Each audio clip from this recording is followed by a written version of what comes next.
Grüß euch, servus, küss die Hände. Es wird Zeit mit Musik verwendet. Es spielt für euch die 16er Tor. Es hören seit Lieder aus früherer Zeit und manche Hodern sind schon von heut. Das Wiener Lied geht sicher nicht verloren.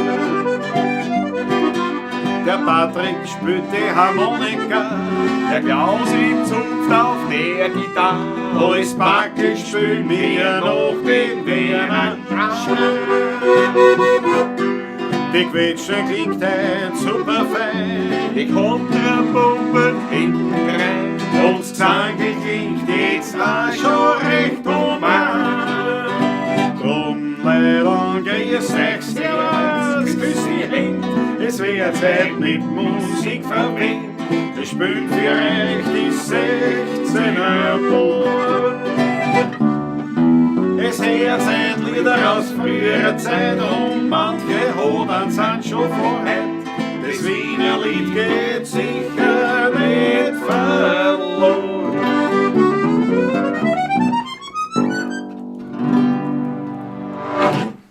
Jawohl, grüß euch Gott, meine Lieben. Wieder einmal Paulatschen. Nicht wahr? Heute wieder mal aus dem Studio Donaufeld. Nicht? Freue mich auch hier Gast sein zu dürfen. Jetzt wird es einmal Zeit eigentlich, dass wir es einmal wieder aus dem Studio Eibestal machen. Unbedingt. Aber es wird sich einmal ergeben jetzt. Haben wir schon angesprochen. Grüß euch Gott auch von meiner Seite, aber die Ehre zur 271. Das habe ich vergessen. Ich habe es gemerkt. Ich habe es nicht gewusst, aber gesagt habe ich es halt nicht. Dass ich ne? es gemerkt habe einmal. Das muss man einmal ja merken. Daumen hoch, mein Lieber. Ja, Daumen hoch. 271 Mal haben wir schon quasi, ich weiß nicht mehr von Anfang an, wie wir gesungen haben, grüß euch sehr, was küsst die Hände, das weiß ich nicht, aber das sagen wir mal. Aber sagen wir einfach, man kann ja nachschauen. Seit Pavlatschen, glaube ich, heißt, haben wir es, glaube ich, am Anfang gesungen. Ich glaube auch. Bei den ersten, wie die Sendung noch nicht Pavlatschen hieß. Da waren wir noch. Haben wir im Probierstand. In der Phase. Ja, genau. Grüß euch Gott, meine Lieben, es freut uns sehr, dass ihr wieder mit dabei seid an diesem Montag. Ihr wisst ja gar nicht, das ist keine blöde Rederei von uns, sondern ihr wisst ja gar nicht, wie uns das bewusst ist, was das bedeutet, dass sich ein Mensch seine Lebenszeit sozusagen frei nimmt und opfert, oder halt, opfert hoffentlich nicht, aber halt sozusagen, aber halt verbringt damit, dass er die 16er Burm da huren kann. Das ist uns bewusst, immer bewusst, und das ehrt uns und freut uns sehr. Daher danke vielmals dafür. Und ich würde vorschlagen, gleich mal Kamerakind Patrick, bist du bereit? Meines Amtes, ja. Jawohl. Auf zum Weinkühlschrank. Auf zum Weinkühlschrank. Weinkühlschrank. Lalala. Jetzt war gerade das Klavier in Sicht. Ich spiele jeden Tag nämlich einen Bach. Also den Komponisten Bach. Was haben wir? Privat? Was ist das Rote drauf? Privat. Privat, jawohl. Einmalig? Das ist einer noch von der überhaupt älteren Generation, den ich einmal mitgebracht habe, glaube ich. Aha. Naja. Was ist überhaupt? Der GV? Grüner 21er, der Privat ist das nämlich. Ja. Aber ist er schwerer, oder? Ist das nicht schwerer? Das ist ein bisschen was Kräftigeres, ja. Warte mal, da muss ich umschalten. Achso, du musst umschalten. Ich muss umschalten auf Kamerakind. Charakterstark und extravagant, der rassige grüne Veltliner aus unseren ältesten Rebstöcken, Jahrgang 2021 mit 13,5 Volumensprozent. Das schön, ja. Das ist der alte Privator. Ich freue mich jetzt sehr drauf, den habe ich nämlich selber schon länger nicht gekostet. Doch. Ja. Na, mit einem nicht kosten, mit einem trinken. Ich freue mich drauf. Schaut euch das an. Ja.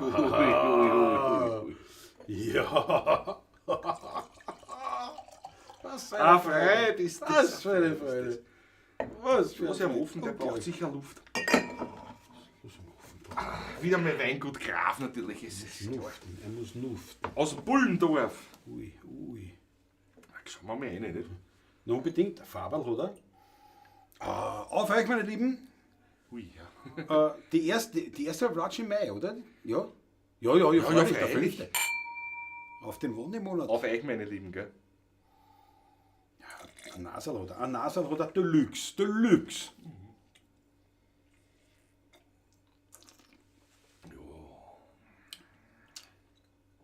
Ja, Kann ich leben mit. Also, ich den noch ein bisschen Luft haben und der eine Viertelstunde noch steht. Wow. Ich freue mich schon auf den Privat aus dem 24er, aber der braucht noch. Der letzte, das wird auch was ganz speziell Gutes. Bestimmt. Das letzte Jahr war nämlich ganz besonders. Ja. War gut, ja. War ein gutes auf jeden Gut und wir machen es auch jetzt ein bisschen schwierig, um so klassische grüne Veltliner zu machen, aber für so einen Privatgrund, da war das letzte Jahr, glaube ich, ganz gut. Es ist, glaube ich, ganz gut gelungen, was da wird. Aber jetzt einmal bleiben wir beim 21er. Und der ist einmalig.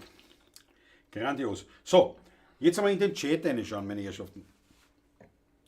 Wir begrüßen natürlich alle, die zuschauen. Freuen uns, dass ihr dabei seid. Viele sind ja dabei, die nicht in dem Chat unterwegs sind, wie ich immer mitbekomme auch, weil ich treffe immer wieder wem. Ja, ich auch. Der begeistert ein paar Flatschen Zuschauer. Ich sage, wer bist du? Mit welchen Namen kann ich den verbinden? Sage, nein, ich schreibe nie in den Chat. Sondern dann kann ich den nicht natürlich jetzt in Verbindung bringen. Unter anderem auch unsere Mütter, nicht? Ja, genau. Meine Mutter ist sicher dabei wieder, ja, das weiß ich. Am Freitag ist sie sowieso immer dabei. Zu 99% von Anfang bis zum Ende. Ich höre mir euch Plätze sagst du, sie wird schon Plätze sagen. Genau. Wird schon gesagt haben. Die Pläderei von Klause. Im Chat reinschauen, meine Herrschaft. Matthias Mariacher ist da, der Rudi Korbeis, grüß dich Gott. Hotzenplotz ist da, Servus, Sprachpolizei, reih mich eine die Runde der üblichen Verdächtigen. Einmalig. Jawohl. Susanne Faber ist auch wieder da. Ist die Susanne? Genau, schon da, sagt's. Jawohl. Paul Hartmann, guten Abend nach Wien, Donaufeld und natürlich an alle Balvatschisten auf eine schöne Balvatschenbilder. Mein lieber Paul, ich habe kurzer Insider, die anderen huchen weg oder huchen zu, es dauert nicht lang. Ich habe nicht auf die vergessen, wir sind in Kontakt, nicht wahr? Wir sind in Kontakt und ich will nur das gescheit machen und ich bin noch nicht, ich habe schon was daran gearbeitet, aber ich bin noch nicht so weit. So. Liebe Susanne Faber, ich habe auch nicht auf dich vergessen. Ich rufe dich morgen Vormittag an, gell? Das schön. Passt. Na schau, so richten wir das auch hier auch so ganz persönlich aus. Ja. Liebe Grüße in die Balvatschisten und es schickt uns Franz M. Jawohl, Christi Gott, servus Isabella. Markus Volker ist da, große Freude, Markus. Ja, Trepfertbad am Schoß von der Mama. Morgen wird mein Zahn gezogen. Susanne Faber, jawohl. Ja, da kriegst du heute. Jawohl. Ja. Jeder kriegt mit Zahn, gell? Bei dir sind jetzt 2 Cent ausgebrochen. Es kommen aber 2 Kronen, es kommen aber 5 Kronen insgesamt auf mich zu. Ja. Das ist ein Wahnsinn. Ich habe da mein Implantat, das zweite hoffentlich heute noch ein wenig. Ich darf jetzt immer nur so lachen auf der Seite, da nicht. Ja, das geht. Naja, das siehst du nur, wenn man von der Seite ist. Ja, da ein bisschen ein Brandweiner-Feeling. Nein, furchtbar. Das ist ein Wahnsinn, ja, aber die 10 spielen gerade mit. Das ist interessant, ja. Ja, aber der Rest ist auch gut, das sind nur die, die was haben, sind hin. Der Rest hat gar nichts. Naja, das ist meistens so. Nicht? Bei mir sind auch noch die sind hin. Der Rest haben nicht einmal Plomben. Also, weißt du, was ich meine? Das ist das Interessante. Ja. Ne? Ja, auf jeden Fall. Ein paar von den Hakel da drinnen sind ein bisschen beleidigt momentan. Für vielen Leuten momentan. Wir werden schon was anreißen. Für die Susanne und für alle anderen Zahnfeen in der Runde. Frätzelstatus, unser Grausinniger. Unser Grausinniger, der Professor in Spee, möchte ich fast sagen, ist auch mit dabei. Kann man sagen. Raffi, unser steirisches Urgestein, der eine, wie ich draufgekommen bin, eine unglaubliche Bildung in Sachen Musikgeschichte hat, wenn man so will. Österreichische im Speziellen nämlich. Also ja. Unglaublich. Da ist er echt gut drauf, der Raffi. Ja. Das wundert mich jetzt vor allem deswegen, weil du doch noch mal um einiges jünger bist wie ich. Also, sage ich jetzt einmal, nicht ziemlich sicher. Und na, da ist er Firm, der Raffi, da ist er Firm. Thomas Meyer ist auch da, guten Abend aus Kaisermühl, jawohl, Christi Gott. Susanne Moser ist am Start, servus. KTM Junkie, die Peter Brachtl ist mit dabei vom Kaiserstuhl, der Wolfgang ist da, holt sich ein Bier aus dem Kühlschrank. Eine weise Entscheidung. Jawohl, der Maber, jawohl, wo ist der Landtagsstürmer? Wenn der Maber da ist, wo ist der Landtagsstürmer? Der kann nicht weit sein. Ja, wo ist Mittelhessen? Wo ist Mittelhessen? Die hätte aus der Schweiz ist mit dabei, grüß dich Gott. Jawohl, Hannes Spießliner, servus die Madel. Grüß euch die Burlöwe, Grüße aus dem Krankenbett, die Burgstall, Jesus. Nein, was ist denn nichts Schlimmes? Ich hoffe. Einen kleinen Schluck auf den Hannes Spießliner. Jawohl, Hannes, alles Gute. Schau, dass du auf 4 kommst. Vom Hannes habe ich auch eingekühlt, ne? seine Weinspende und den Röschenkeller. Sind wir wieder am Freitag. Freitag wieder, ja, ich freue mich schon. Eine Riesenabordnung aus dem Weinviertel. Ja. Und auch, wer kommt noch? Das Geburtstagskind der Woche. Meine Frau Mama ist diesmal auch Mama, im kommt auch? Keller auch dabei. Jawohl. Ui, da musst du dich zusammenreißen. Da muss ich mich zusammenreißen. Ja. Aber du fährst eh mit dem Auto, oder? Ich fahre mit dem Auto, Die anderen fahren mit dem Taxi. Ja, die anderen Kapla. Und die nehmen die Frau Mama dann nach Kettlersbrunn mit raus. Ja, ne? Ich verstehe. Am Freitag, ja. Ich fahre mit dem Auto, darum reise ich mich jetzt an. Da ist die zusammen. Da braucht sich die Mama. Die Mama Muss ich die Mama kein nur sein. genieren für mich, weil ich fahre nicht mit dem Auto. Ja, der Oliver auch nicht. Hey, ja, Mein Bruder auch nicht. ja aber der Bruder ist eh vernünftig. Der Bruder ist ja brav. Aber das weiß ich, der Witz ist, sich wieder genieren für die Ich sag jetzt nichts.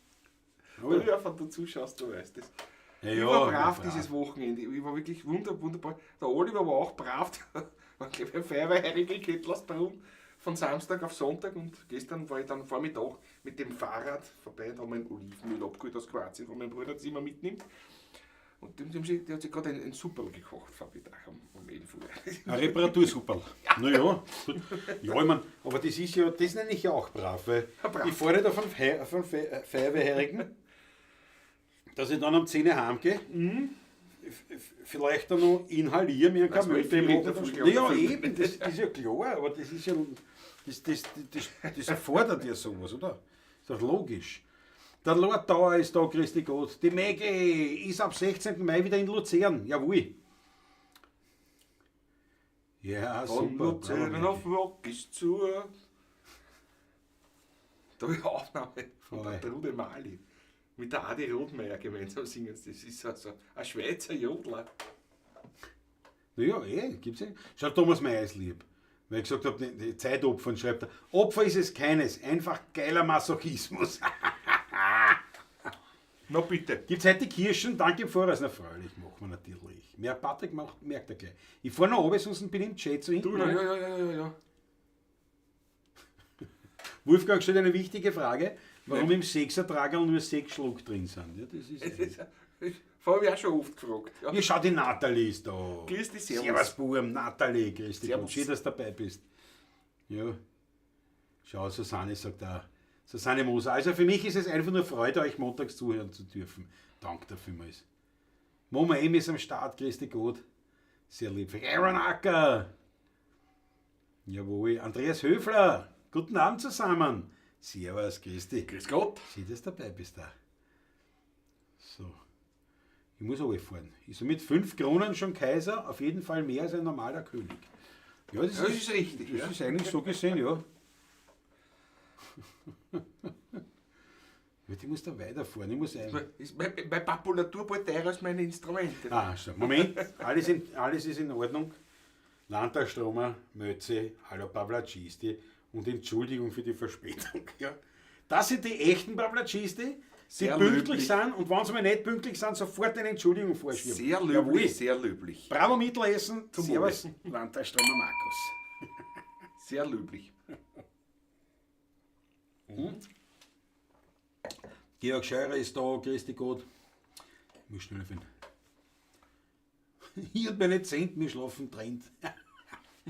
Bravo, Sprachpolizei. Harald Hunter, grandios wie immer, bald wieder bei Serafine. Jawohl. Ey, jetzt am Freitag bist du wieder dabei. Das ist super. Das gefreut mich.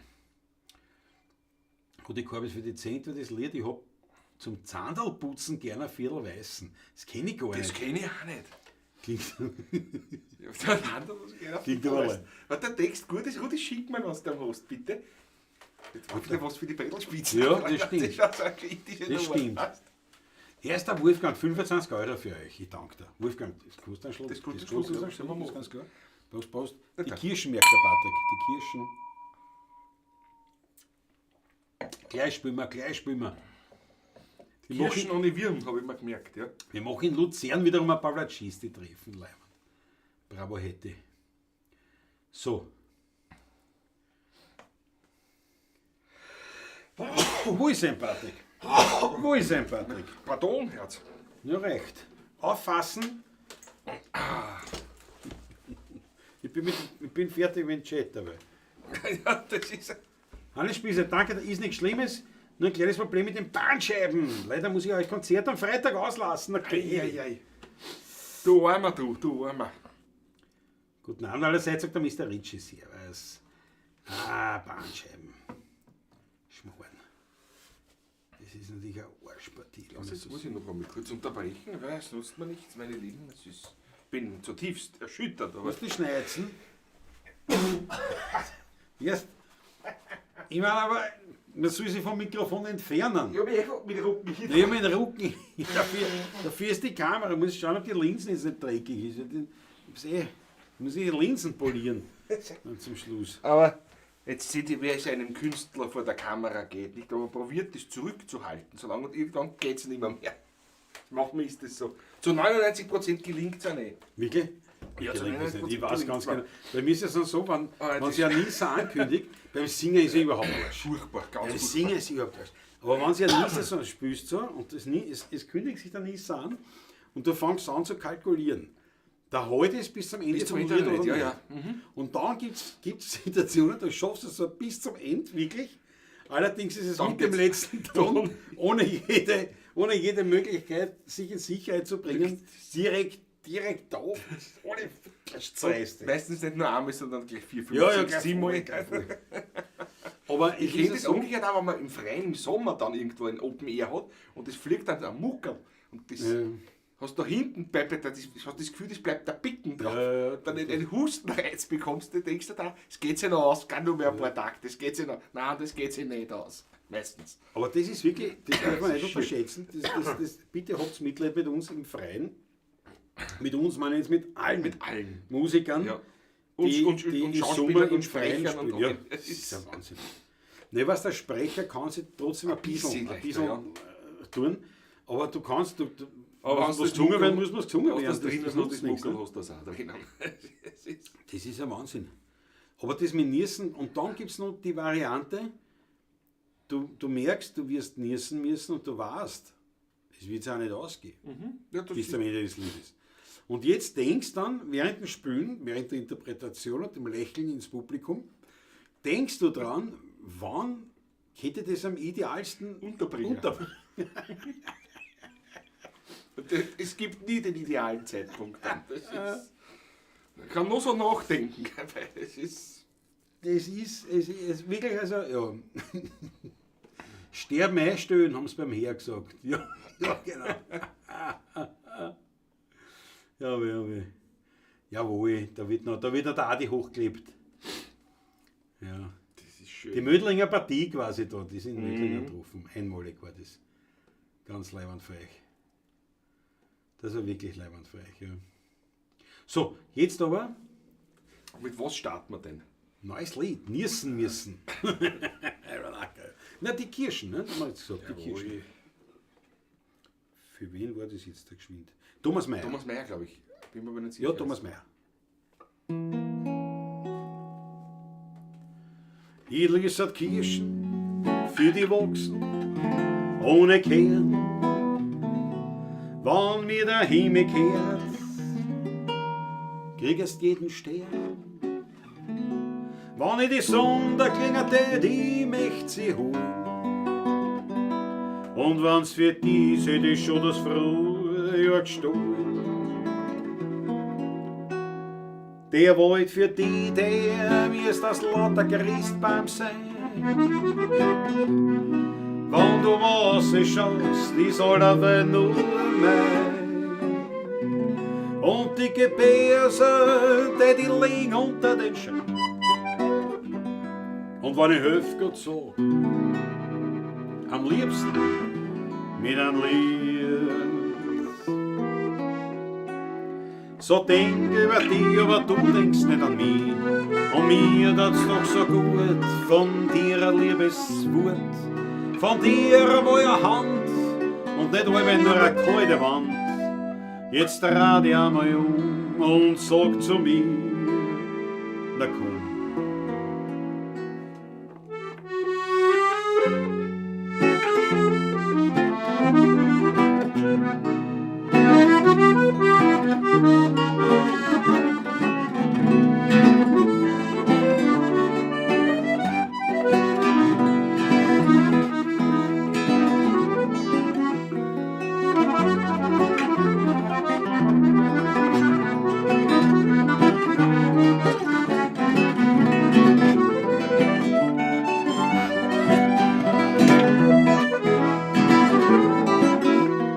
Ja, so denk über dich, aber du denkst nicht an mich. Und mir tat's doch so gut, von dir ein Liebeswort, von dir einmal eine Hand und nicht alle nur eine kalte Wand.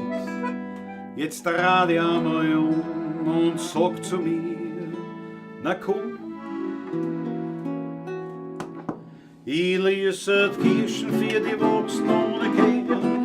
Wenn mir der Himmel kehrt, krieg es jeden Stehen.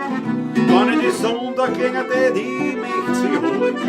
Wenn's für die sind, ist schon das Frühjahr gestohlen. Der Wald für die, der mir ist das lauter Christbaum sein. Wenn du rausschaust, ich soll aber nur mein. Dicke Bärse, die liegen unter den Schritten. Und wenn ich Höfgott sag, am liebsten mit einem Lied.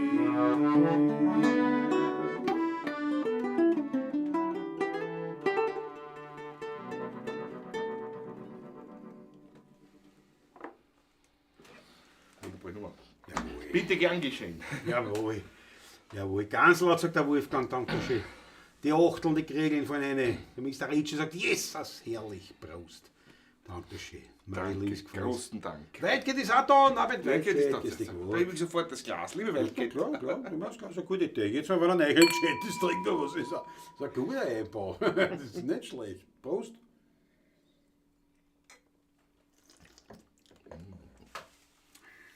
Was haben wir noch? Ich werde ihn aber trotzdem im Kühlschrank dann stellen, weil der Ja, dann schicken wir noch was ein. sehr kalt ist er nämlich nicht. Weißt du? Ja, ist witzig, was sag ich, warum aber. Liegt nicht einmal an. Ne? Das Ja, weil es heraus so kalt ist. wahrscheinlich, ja. Wenn du da so einen Zapfen hat. Nein, trag den wirklich im Ja, Kühlschrank. ja, trage ich meinen Kühlschrank. Da uns mir so wenig eingeschenkt, das verstehe ich nicht. Das muss man ja wissen, nach 30 Jahren halber der Ehe quasi. Der ist schon gleich leer. Ja. Da zahlt sie sein Kühl ja gar nicht mehr aus. Wie geht ja mit dem Problem, dass allen Bühnenkünstlern dann und wann widerfährt, dem Texthänger um? Übernimmt dann Patrick oder Klaus den Gesangspart? Naja, Sprachpolizei, das beste Beispiel sind die Pavlatschen, weil da haben wir oft genug einen Texthänger.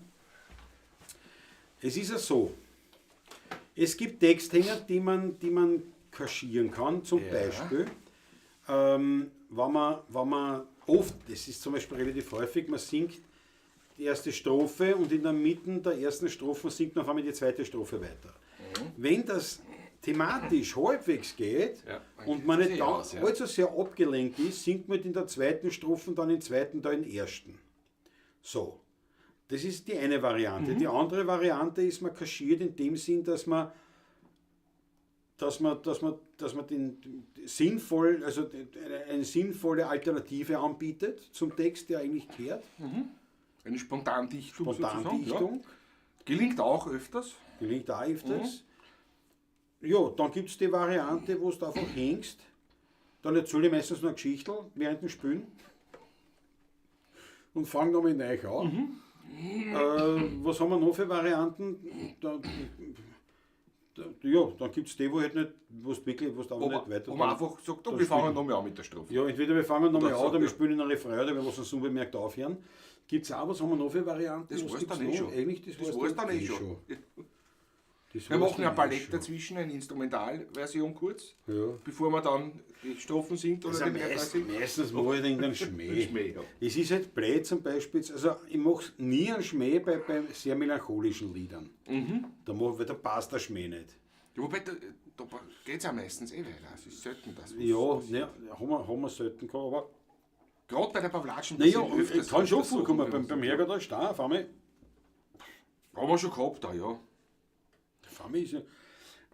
Gut, die falsche Strophe zu singen oder Teile der anderen Strophe zu singen, das passiert Das öfters. passiert öfters einmal. Aber ansonsten, also bei den nicht allzu getragenen Liedern, da mache ich einen Schmäh. Ja. Und so hoppala, nicht?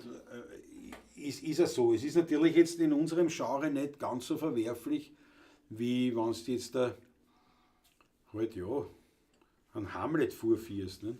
Oder Ja. hast halt oft, du hast aber so Flöre auch in der Regel. Nicht? Da Ja. hast du jemanden, der den Text zumindest. Und die dann der meistens hilft. ist voll scheiße. Der Patrick sagt immer, es ist falsch. Nein. Oh ja. Nein. Oh ja. Wie oft habe ich schon das Richtige eingesagt? Geh, die paar Mal das falsche eingesagt. Zählbar. Geh, Zählbar. die paar Mal. Also du kannst sicher sein, wenn ich hänge, der Patrick will mir helfen.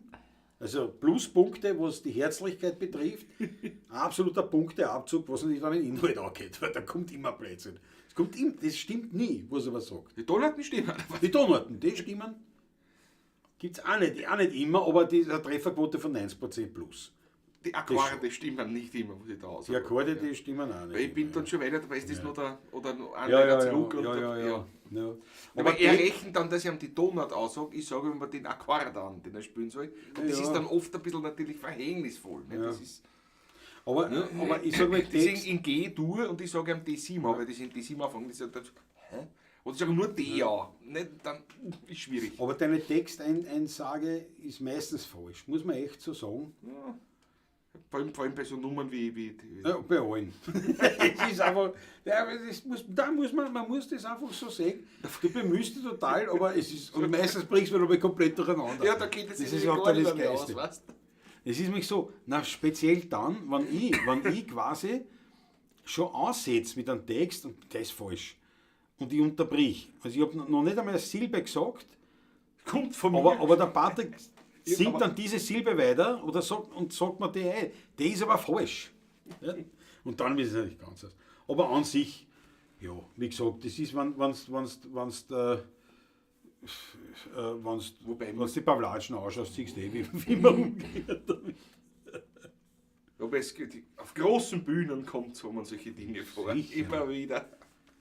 Ich meine, das ist halt bei so Liedern wie dann Trepferlbad oder die Telefonbuch-Polka, Ja, da oder- ist es echt verhängnisvoll. Ne?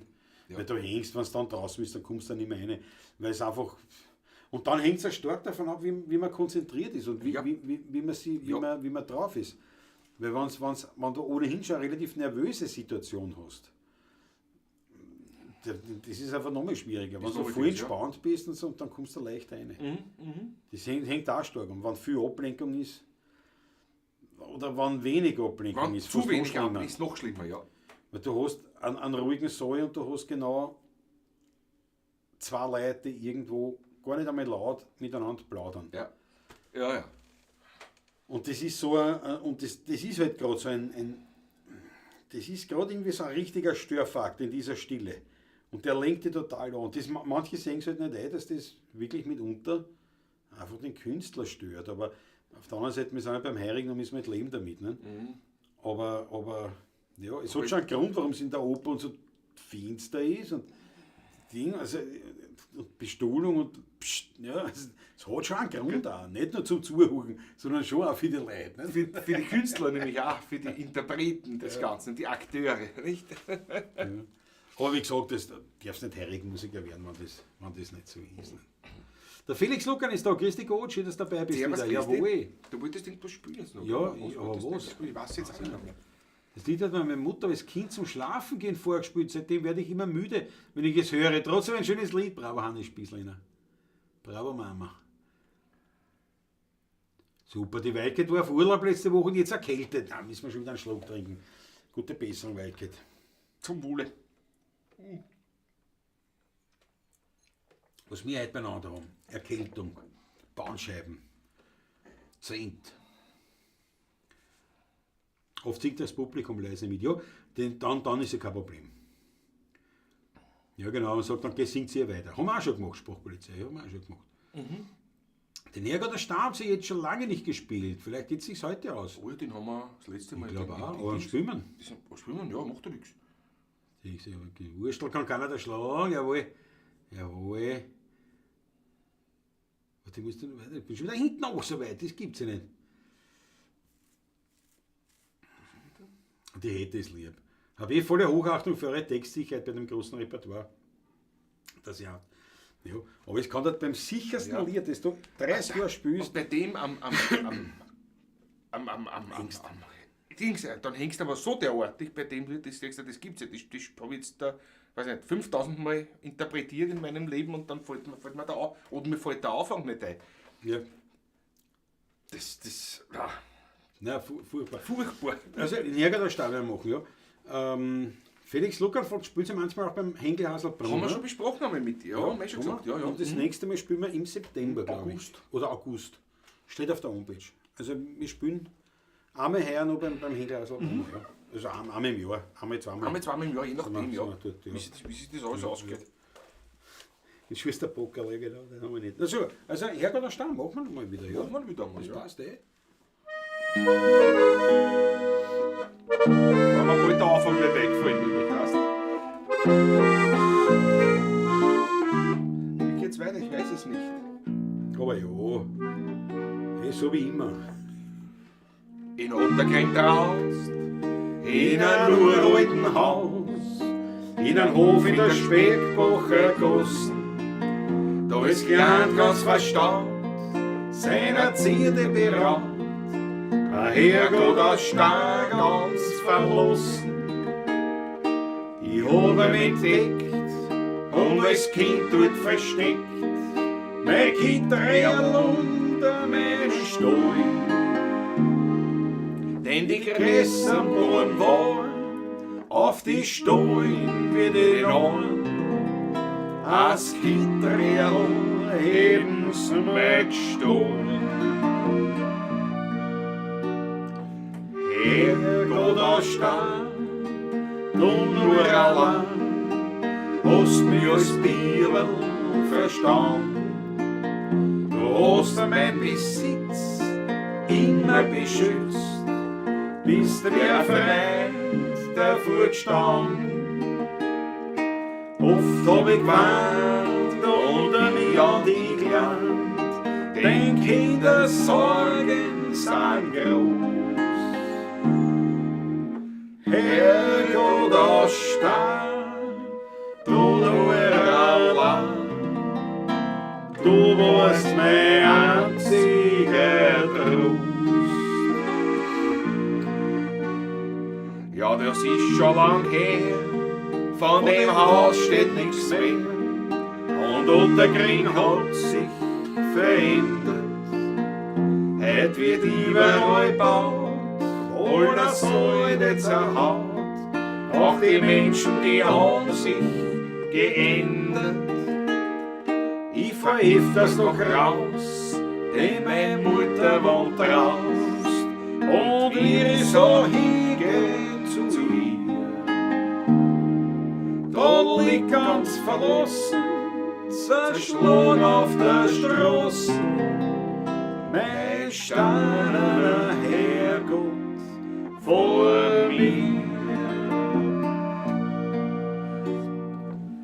Herrgott aus Stahl, ich glaub mir zwar, haben uns noch rechtzeitig gefunden. Du hast mein Besitz immer beschützt, bin dir als Freund stets verbunden. Ich drück die Hand und bieg dich zusammen, sind deine Schmerzen auch groß. Herrgott aus Stahl, du nur allein, du warst mein einziger Trost.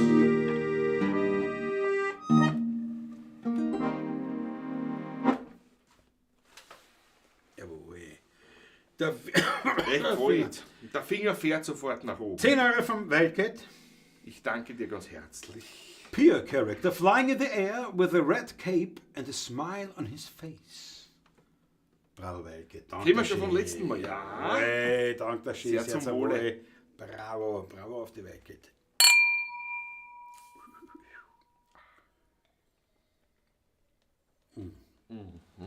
Ich danke dir schön, Weltklasse. Ja, die Achtel von einer, danke. Ich danke schön. Alexander Hauser ist da, Roland Speerk ist da, jawohl. Aus Bad Hofgastein, jawohl. Jawohl, sehr brav, sehr brav. Unglaublich schöne Nummer. Wie viel habt ihr zu circa im Repertoire, fragt der Felix? 150, 200. So. 200 sind sicher, ja. Ja, sowas sind Die es. steirischen dazu, ja. Ja, mit den steirischen sind wir weit drüber sogar. Aber das steirische, ja, spielen wir auch fast nicht. Fast nicht, ja. Aber, ja. Jawohl, Georg Scheurer, hast du ausgeschickt. Pete Art und seine Rockschrammen beim Lindner Karl einmalig. Jawohl. Einmalig. Beim Theaterspielen auch so, je öfter man das Stück spielt und je sicherer man ist, desto gefährlicher wird es, dass man hängen bleibt. Ja, Ja, das ist ja so, es ist ja so. Könnt ihr heute bitte alle drei spielen? Ja, können wir machen. So steht der Karl, aber dauerhaft die 8 Alle drei. Ja, das, weißt du, was auch so ein Punkt ist, zum Beispiel ein Lied können. Ja. Ein Lied können heißt nicht, dass man es kann. Also Ja. für uns gilt es, ein Lied zu können, wenn ich nebenbei, weiß ich nicht, ein Rezept erzählen kann. Oder lesen kann, weißt du, nebenbei noch. Ja, dann kannst du es erst. Weil beim Heiligen, du hast Ablenkungen. Eben, wie vorhin angesprochen, du Ja, hast aber so viele Ablenkungen. irgendetwas ist immer, ja. Und du spielst daheim, du spielst die Lied 3-mal, 5-mal komplett durch. Fehlerfrei, absolut, kein Problem. Gehst hin, beim Heiligen fangst du an zum Spielen, kommst du über 3 Tage gar nicht gescheit raus. Weil irgendwo schäbert was, irgendwo hulst einer, was auch immer. Ja. Was normal wurscht ist. Was Aber normal eben bei dann einem wurscht Lied, das ist, kann ja. ich total. Also ein Lied, das muss dann schon gespielt haben, ein paar Mal, sage ich jetzt einmal. Und ein paar Mal gemeinsam dann auch Nein, auf gespielt jeden haben. Fall, ich meine, ich sehe Und gemeinsam und da meine ich jetzt schon, das musst du schon 50, 60, 70 Mal gespielt Gespielt haben. haben, ja. Genau. In relativ kurzer Zeit hintereinander. Hintereinander nämlich, ja. Ohne zu viel Abstände Ja. dazwischen. Dann hat sich das wirklich so gefestigt. Dann Und ist in jetzt? Fleisch und Blut übergegangen. Und ich kann quasi nebenbei nur schmäfeln, unter Anführungszeichen. Nicht? Also, Weil wir haben viele, viele Lieder verloren. während der Einleitung oder so. Oder Ja. plaudern wir noch über irgendwas Ja, und dann oder, fangen wir zum denkst Singen du, an. oder, nicht? Oder- und es ist so, wir denken ja oft daran nach, während dem Lied, Was wir als spielen wir als nächstes machen, nächstes. ja. Ne? Zum Beispiel. Also das ist schon, das gehört einfach so dazu. Ja.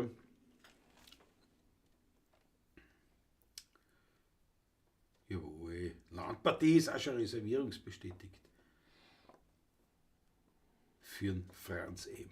Weltklasse. Na gut, also alle drei, reißen wir Alle alle drei? drei. Reine Spießleiner. Quasi alle drei Bauernscheiben sozusagen.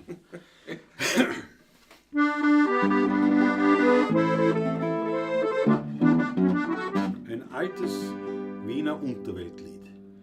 Und die Neberfahne und die Jodenhahne und die Zitronenrese, alle drei. Die sind zum in Stadt nicht gegangen und wollen einen Gogel fangen. Dabei sind's Mühle gegangen, alle drei. Die sind in Stadt nicht gegangen und wollen einen Gogel fangen. Dabei sind's Mühle gegangen, alle drei.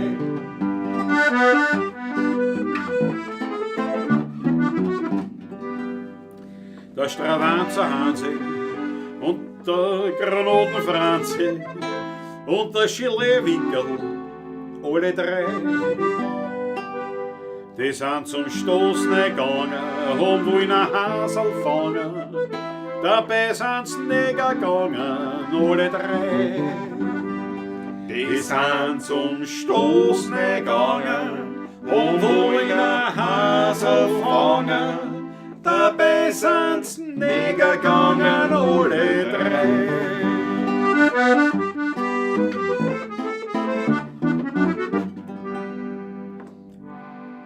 Der Grammatanzer Schane und die Togodenane und der Rinnegel, alle drei. Die sind zum Higler gegangen und wollen einen Goden fangen. Dabei sind's Meier gegangen, alle drei. Die sind zum Higler gegangen und wollen einen Goden fangen. Dabei sind's Meier gegangen, alle drei.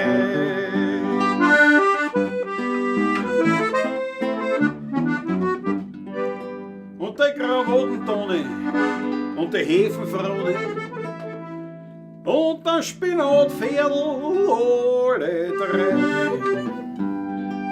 Die haben im letzten Sommer an dem Moos weggenommen, jetzt sind sie ins Häfen gekommen, alle drei.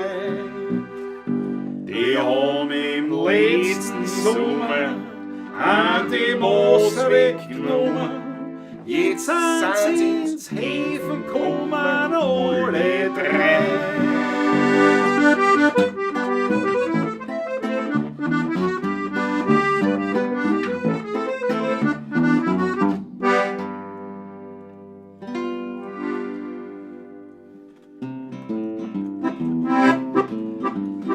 Am vergangenen Freitag waren wir zwei in Trepfelboot, dass sie nicht dabei waren, das ist schon.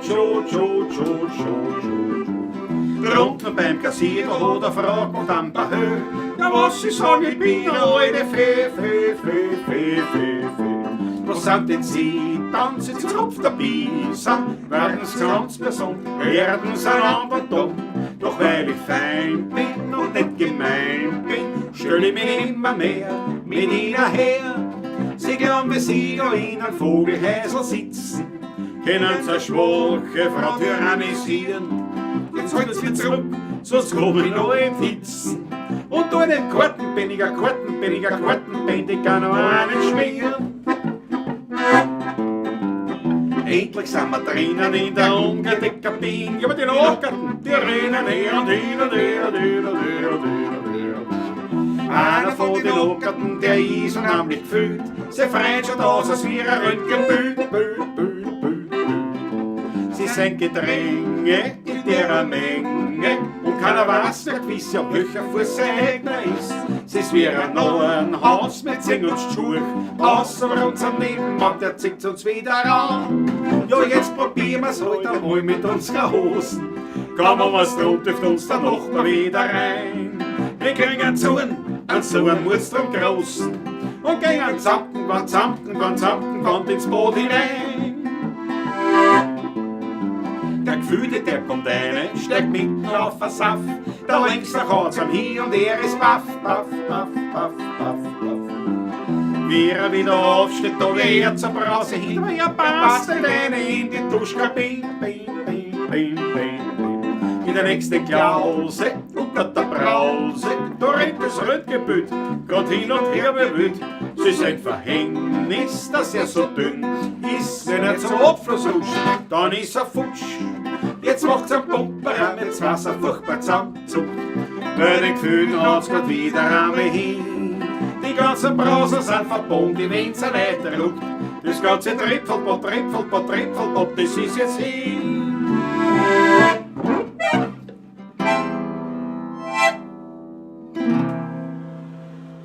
Jawohl.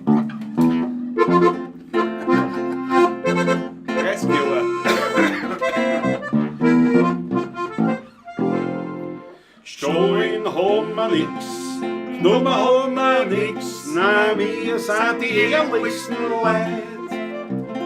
Nur mit der blöden Arbeit hat keiner frei. Wir tragen Applaus, Vierter, sind alle fix, aber tun dann wir täten, aber tun dann wir nix. Und im Winter, da müssen wir uns plagen, weil da fahren wir mit Aufspritzwagen. Und im Sommer, da schreien wir See, weil da kehren wir miteinander den Schnee. Aber gewissenhaft. Ohne Unterstand beschließen wir unseren Lebenslauf. Da singst die letzten zwei Bücher, jetzt hört sich das Bücherleben auf. Da singst die letzten zwei Bücher, jetzt hört sich das Bücherleben auf.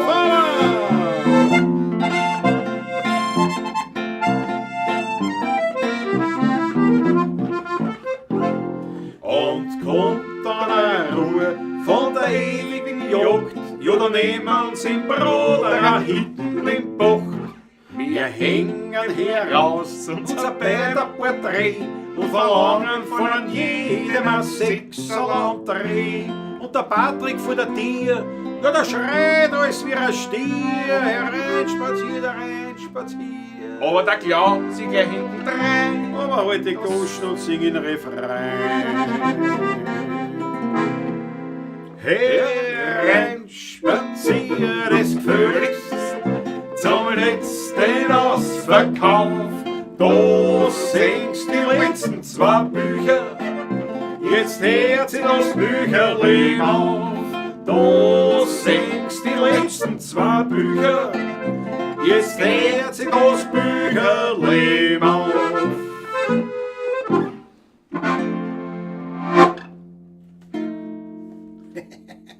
Fisch muss gehen, sonst hat das Leben kein Wert nicht. Fisch muss gehen, der Mensch ist doch kein Pferd nicht. Setz nicht fad, heute muss eine Stimmung rein. Oder du dich um das letzte Gerstl an. Na, na, na, na, na, na, na, na, na, na, na, schenkt sich ein, brauchst nix auf was wir gern haben, denn Sing und Jette kommen immer zusammen. Uns wird der ganz klar. Jawohl!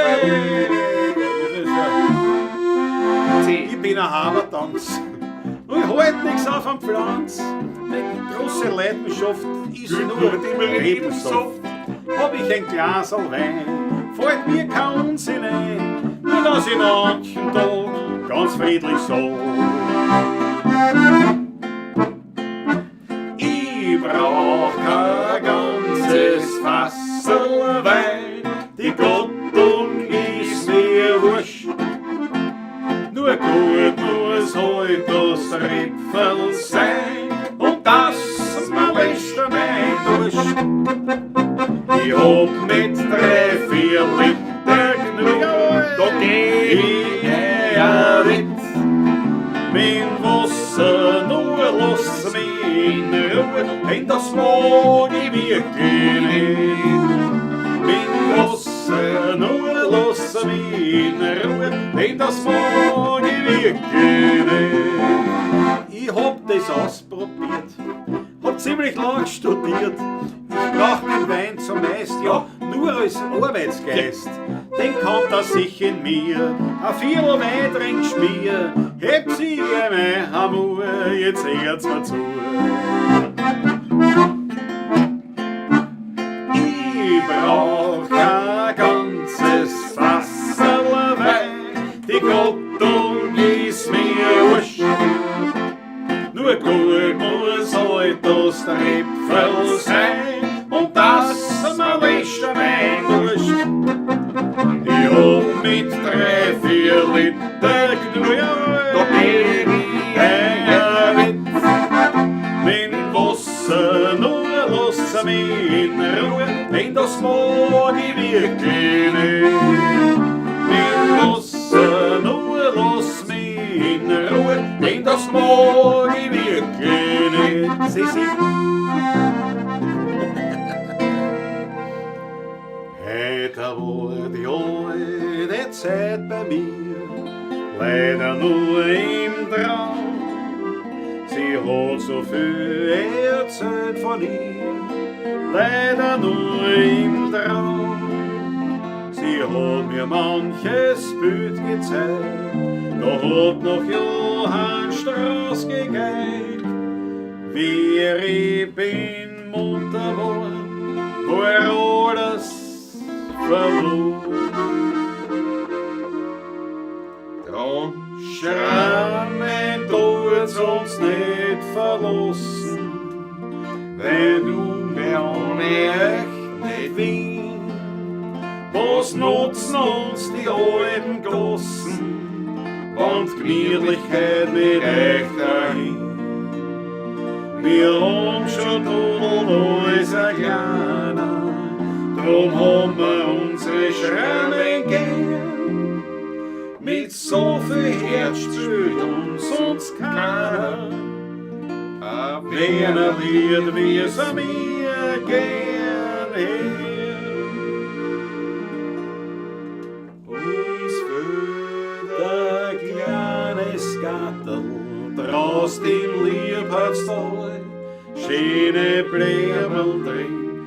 zu einer Heerestall. Dort, wo früher die alten Häuser gestanden sind, dort schauen uns heute überall Fabriken an. Uns fehlt ein Herz, das füreinander schlagen tut. Wenn einer alt ist, dass man nicht verjagen tut, dass nicht nervös werden beim lauten Kindergeschrei. Dann wird's in Wien erst wieder gemütlich sein.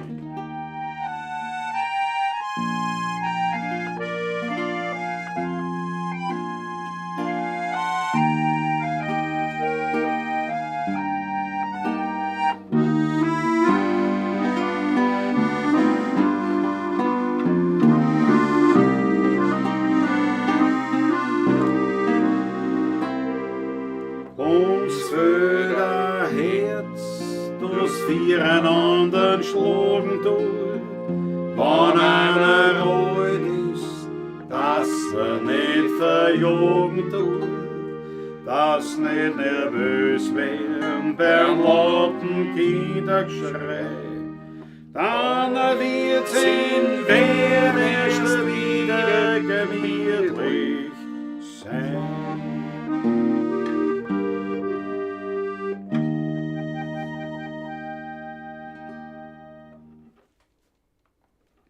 Potpourri Deluxe.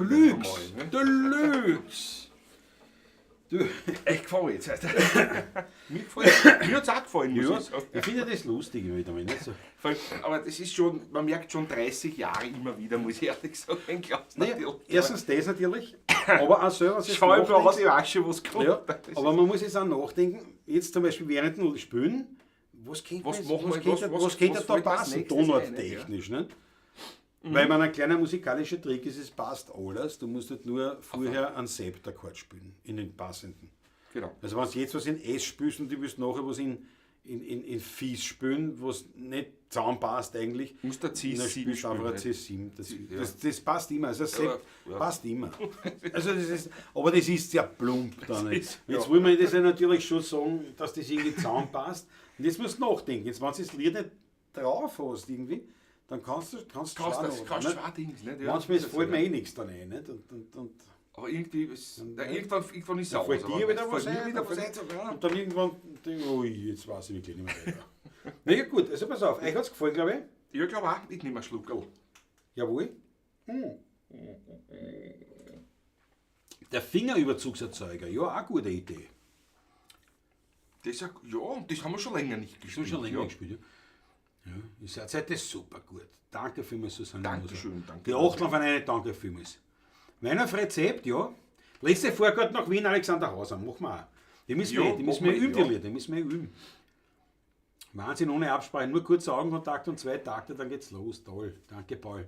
Ja, wie gesagt, das ist einfach das ist quasi Routine sozusagen. Ja. Noch eine technische Frage an Klaus der Sprachpolizei. Wie lang ist die Mensur seitlich am 6-seitigen Griff bei deiner Klampfen? 650 mm? Nein, ist keine lange. Das ist ja kürzere, ja. Das weiß ich, aber welche weiß ich auch nicht. Ich hab habe nicht leicht gewusst. über leicht nachgemessen. Ja, sollen wir noch wissen? Ja, Most am Moosbandel habe ich da. Wo ist ein Moosbandel, kann ich da geben. Aber ja, weh. Bitte, machen wir gleich, sofort. Machen wir sofort der Sprachpolizei. Aber es ist eine kürzere. Und es ist, Ja, sie ist ein bisschen anders, glaube ich. und es ist für eine Kontragitarre eine relativ breite. Der Hals ist relativ breit, ja. Ja. Für Kontragitarre. Für klassische nicht. Nein. Aber es ist halt so. Wo misst man die genau, Patrick? Weißt du das? Von Seitenauflage zu Seitenauflage, sozusagen. Sozusagen. Ja, hätte ich schon gesagt. Ja. Was haben wir? Na, 64. 64 Da Zentimeter. 4. Okay. Okay. Ja, 650 hast du gemeint, ja. Okay. Na, die 650 hab ich genau zu den Knöpfen. Die habe ich genau zu den Knöpfen. wo ich die Seiten rein tue. Und wo ist der, und bei der Stegauflage? Der Steg ist 4er. 64er. Okay. Schon, weiß ich das auch. Ich meine, weißt du, ich bin ja, das ist so mit Computer und mit Handy, das gleiche bei der Gitarre, ich bin ein reiner User. Es ist schon interessant, wie es baut, wie bei der Werkstatt, nicht, beim Hubert, wie man die gebaut hat. Aber das ist alles wieder voll. Wie die beim Hubert damals bestellt habe, ist meine zweite vom Hubert Neumüller, den ich sehr empfehlen kann, wenn sich einer Gitarre bauen lassen will. Kontragitarre, auch sechsseitig übrigens, macht er mittlerweile, also nicht mittlerweile, sondern macht er hervorragend. Früher auch schon, ja. Aber der Walter Nagel lässt jetzt gerade, hat einen Auftrag gegeben, ja, bei ihm. Also kann ich nur sehr empfehlen, wenn jemand eine Kontragitarre haben will, in Hubert Neumüller in Lenkries, nahe Bad Tölz, im Bayerischen, ist er daheim. Und da habe ich mir die erste von ihm machen lassen. Und bei der zweiten habe ich ihm nur gesagt, die Daten für mich, die relevanten, die hast du alle noch. In der Kundenkartei. Die verwendest du wieder nicht. Ich habe schon keine Ahnung, wie das. Aber ich weiß, es ist, bei den klassischen Kontragitarren ist das Griffbrett schmäler um einiges. Und das wollte ich eben gerade nicht. Ich wollte ein bisschen ein breiteres, aber natürlich so ein breites wie bei einer klassischen. Das geht gar nicht. Da kannst du nämlich mit dem Daumen nicht Kontragitarrentechnik nicht mehr spielen. Du kannst es nicht mehr spielen, ja. Und es ist halt auch. Müssen wir in Sattel oben auch nicht mit Sattelbreite oben. Sattelbreite. Der Sprachpolizei will auch wissen. Will auch wissen? Griffbrettbreite am Sattel, ja. Bitte schön. Griffbrettbreite am Sattel, soweit ich's. Na. Ja, aber das Ding ist da. Das ist. Da muss er immer auf Zug bringen. Ja, aber das ist verbogen, die Spitze sehe ich gerade. Ja, das kann ich jetzt leider nicht auf Millimeter genau, aber das verbogen war ist. aber wichtig, Naja, so, warte, jetzt will ich es ausbogen, aber naja, es ist leider verbogen, die Spitzen. Der Schublader? Der Schublader, ja sicher. Klar. Das ist für mich alles griffbereit. Es ist 5 cm. Ja, 5 cm. Es wird wohl ein Millimeter weniger sein. 49 sind es, glaube ich, wenn ich mich recht erinnere. Weil das ist vorhin, das ist verbogen. Das ist ausgebogen. Ja. Warum auch immer. 49 mm, ja. Das ist mein Maßbandel. Wie gibt's denn das? Na, durch Fehlbedienung, durch Fehl. Was ist Fehlbedienung? Nein, das ist schnalzen lassen oder so, nicht? Wo einhängen, dann anreißen und so. Ich gehe mit da aus, nicht? Das ist ja. Was glaubst du, was ich mache mit einem Maßbandel? Du was nachmessen. Ja. Ja? Mit Gefühl. Ja, mit Gefühl. Gefühl wird nicht. Ja, wo ist es? Eine Farbe, danke schön. Einzigartig und spitze sind wir. Ist jetzt lieb, danke. Ja. Nochmal normal 53, ja, nein, die Schmiede. Das ist ja. Schmiede. 49 und die klassischen Kontergitarrenhäuser sind noch. Die ja, ein bisschen noch schmäler. Die Reisinger sind überhaupt die alten. Wahnsinn. Der Dings hat dann, der Westerli hat dann schon Prader gebaut. Das ist schon 47, 48. Patrick, Maria-Louise Leb sagt richtig, trinken nicht vergessen. Ich hab gerade getrunken, ja. Na ja, gut. Wenn der vergisst, ich weiß nicht, das mit der Messung beschäftigt. Ja, ich war mit der Messung. Du warst ja nur mit Kevin beschäftigt. Nicht mit Kevin, sondern mit Kevin. Fehlbedienung wieder von technischem Gerät. Ne? Ich begebe mich sofort zum Kühlschrank. Ja, bitte. Klausi, der Septakkord ist mein Geheimwaffe in der Kirche. Das glaube ich, weil mit dem Septakkord kannst du immer, da passt jeder, egal, aus allen 12 Tonen, egal was du spielst, wenn du, also du musst schon jetzt also quasi, wie soll ich sagen, die Chordprogression musst du schon fertig spielen, also du kannst nicht einfach mitten durchrennen. Aber grundsätzlich, wenn du dann ausspielst, also wenn du quasi bei deinem Tonart-Akkord wieder bist, kannst du aus allen 12 Tonarten an jeden Septakkord spielen, passt immer, das ist ein Phänomen eigentlich, ja. Und öffnet dir dann die Tür zur nächsten Tonart. Ne? Der Septakkord ist eigentlich ein Öffner, ja genau. Das ist ein Tierl, ja. Das ist genau. So, etwa genug Musiktheorie. Genug gescheit geredet. Ne? Das ist Ende des Medleys war wieder der Moment für die unlängst angesprochene Stille. Das kleine Gatterl haben wir da als Abschluss gehabt jetzt, ne? Uns fehlt ein kleines Gatterl, ja. Ja, das kann schon sein, Georg. Ja.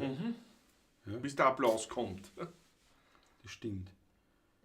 Das stimmt. So, Freilich am Taschler, geht der Weingarten am Biesenberg? Sicher. Na, machen wir gleich ein Glas im Mädel, ne? Hätte ich gesagt. Das lege ich jetzt wieder zurück. Muss ich noch irgendwas anmessen? Ja, schau, das ist überhaupt demoliert irgendwie. Das ist komplett verbogen. Der kann das da nicht haben. Na, aber schau, aber kommt. Das ist Ja, auch na, nicht für- gut. Ja, der kann weg haben. Das kann man nicht messen mit sowas mehr. Das, ist Na. ja, das wird nie wieder. Ja, aber das ist brutal. Das ist komplett ver. Da irgendeine Fehlbedienung. Gell? Sei es ist runtergefallen oder was ich. Ja, das heißt, verwendest ob Möbel irgendwo hinpassen, für das reicht schon. Sag das nicht, da geht es oft um Millimeter, Nein, ob das Stil noch aufgeht oder nicht. Nein, wenn ich miss nicht. Du musst immer mit einem Spatzsitz von 3 cm mehr. Ich nicht? messe immer mit Toleranzen. Das bin ich gewohnt. Das bin Na, wenn ich ich da eine Toleranz von 3 cm mache bei dem Instrument, dann ist es. Naja, es ist halt, Da darum habe ich ja gesagt, da redet man nicht einmal von Zehntel, da redet man von Hundertstel. Darum Schon habe ich ja gesagt- Tausendstel, da gehen wir schon in Mikrometerbereich bei der Mechanik. darum habe ich ja gesagt, wenn ich Möwen verstehe, hörst du mir zu? Ja, aber ich hab schon zugehört. Ja, ja. Aber nicht von. Ich baue ja keinen Motor. Mit dem Motorradl. Gott sei Dank nicht. Das war was. Mess von 10 weg und zieh dann ab. Bravo, Wolfgang. So habe ich es immer gemacht eigentlich. Immer in den Arsch gegangen. Entschuldigung, wenn ich das so sage.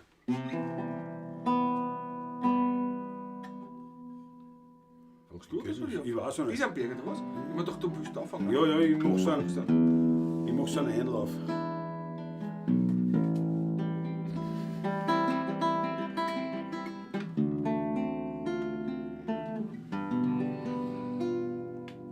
Ich hab einen Weingarten am Biesenberg.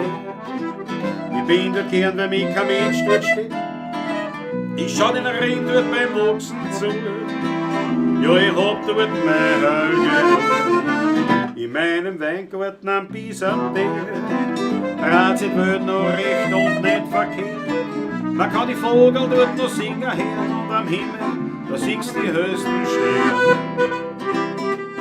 Und nach dem Regen sich die Wolken erst verzogen. Dann sieh ich über Wien einen großen Regenbogen. In meinem Weingarten am Biesenberg, das Fleckerl, das mir allein nicht kennt. Dort wächst, ich sag's ganz nebenbei, das soll der beste Trepferl Wein.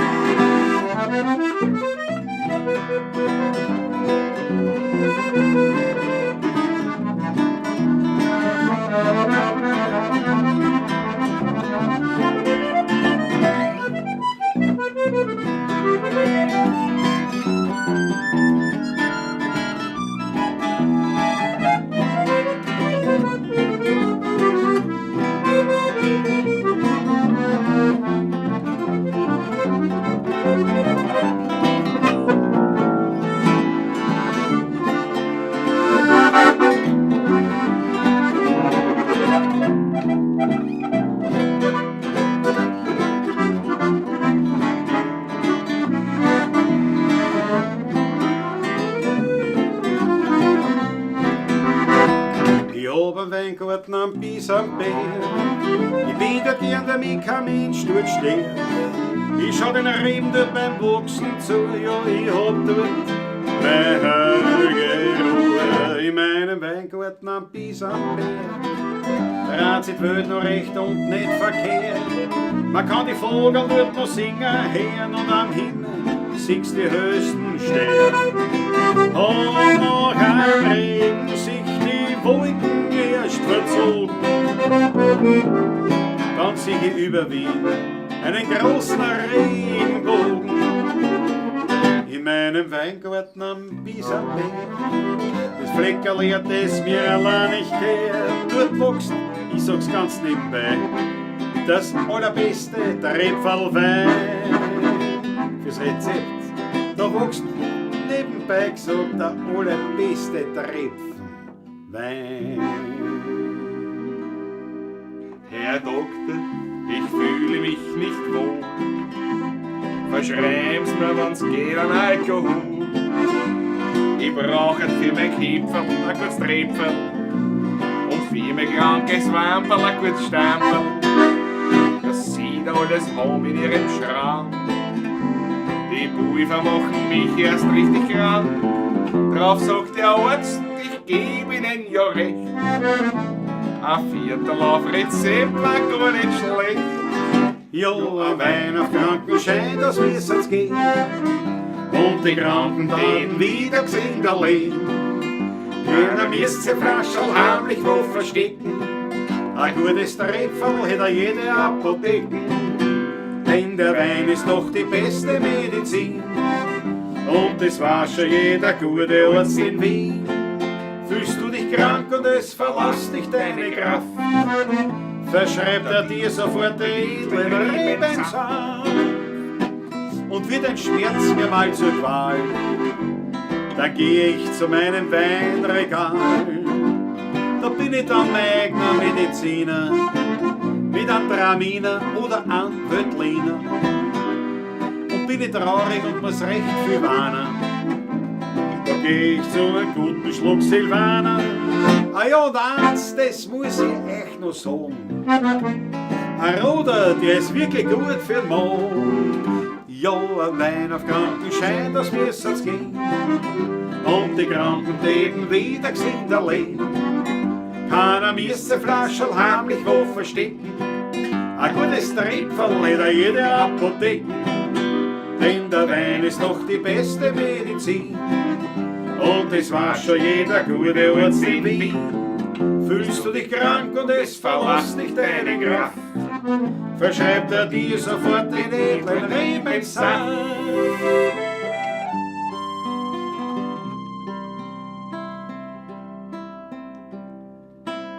Isabel 2. Jawohl. Ich war woanders, das war das anders. Ja. Ich sitz in einem Weingarten unter einem Baum, dazwischen die Rebstück fühl ich mit der Hand. Das Weinlaub besticht durch sein saftiges Grün, dazwischen schau ich auf mein herrliches Wien. Und über mir wärmt mich der Sonnenschein, darunter sitz ich und trink ein Flascherl Wein.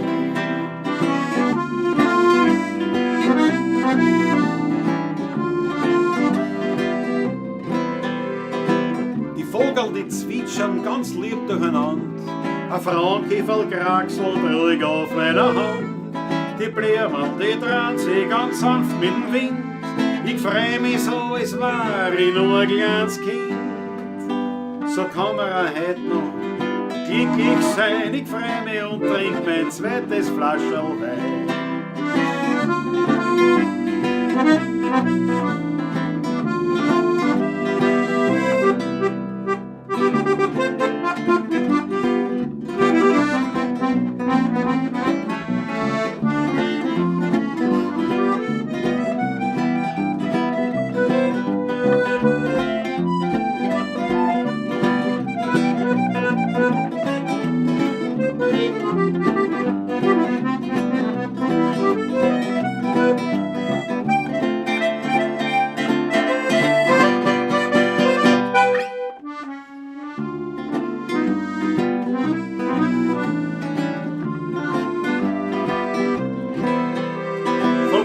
Berauscht, schau ich auf zum Mond, der lächelt mich an, weil mich ist er schon gewohnt. Die Grillen, die zirpen, mein Liedl mir vor, beim Herrgott bedanke ich mich für die Natur. Dann hol ich mein Glas zum Kerzenschein, trink mein letztes Flascherl Wein und trink mein letztes, wirklich letztes für heute Flascherl Wein.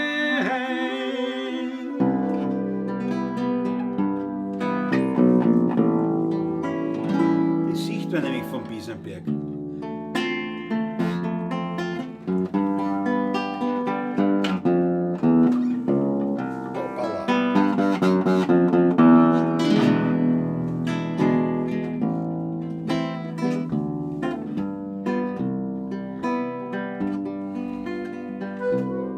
Skyline von Wien, du lebst in mir drin. Es kann kommen, wer will, die macht keiner hin. Du beruhigst mich und du bist mir vertraut. Du bist mächtig, manchmal auch zerbrechlich. Skyline von Wien, du bist die schönste Wienerin. Den Neidern und Heuchlern hast du immer verziehen. Bin ich einmal fort, brauch ich kein Souvenir. Skyline von Wien, du lebst tief in mir.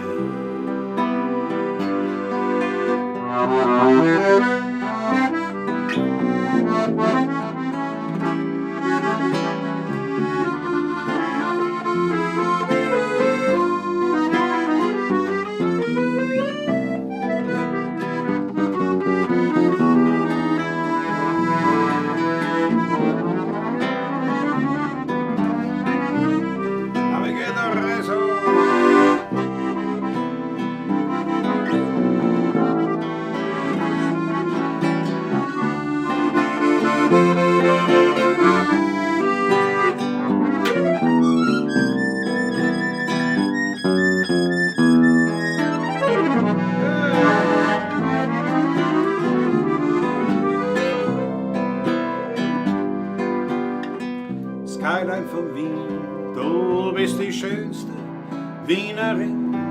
Den Neidern und Heuchlern hast du immer verziehen.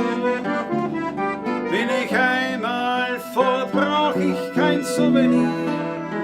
Skyline von Wien, du lebst tief in mir.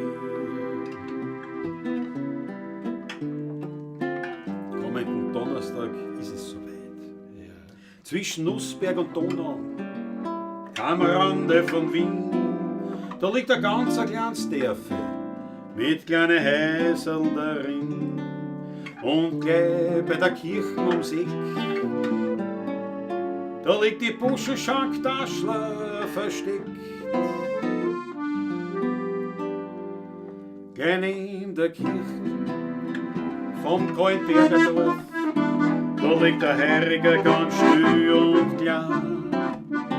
Der Wein ist herrlich und noch ehrlich, und Musikanten spielen dort da die alten echten Wiener Lieder, vom Tod, vom Wein und von der alten Zeit.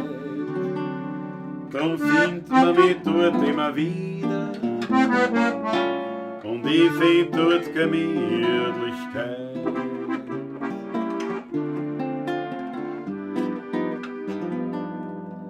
Dort ist noch nichts neu und nicht modernisiert.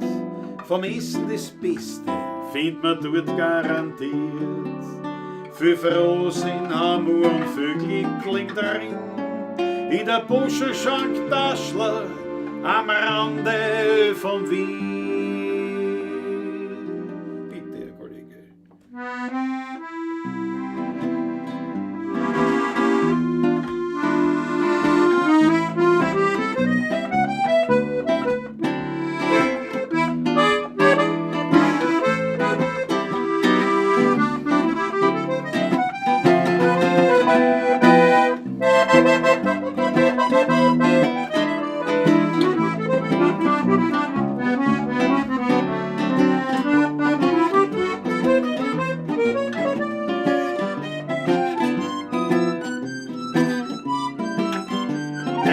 In der Kirche von Kaltberger Dorf, da liegt der Herriger ganz still und klein. Der Wein ist herrlich und noch ehrlich, und Musikanten spielen dort auch die alten echten Wiener Lieder, vom Tod, vom Wein und von der alten Zeit. Drum findet man mich dort immer wieder, und ich find dort Gemütlichkeit. Und ich find dort Gemütlichkeit. Dann gehen wir gleich zum Freitag weiter, oder?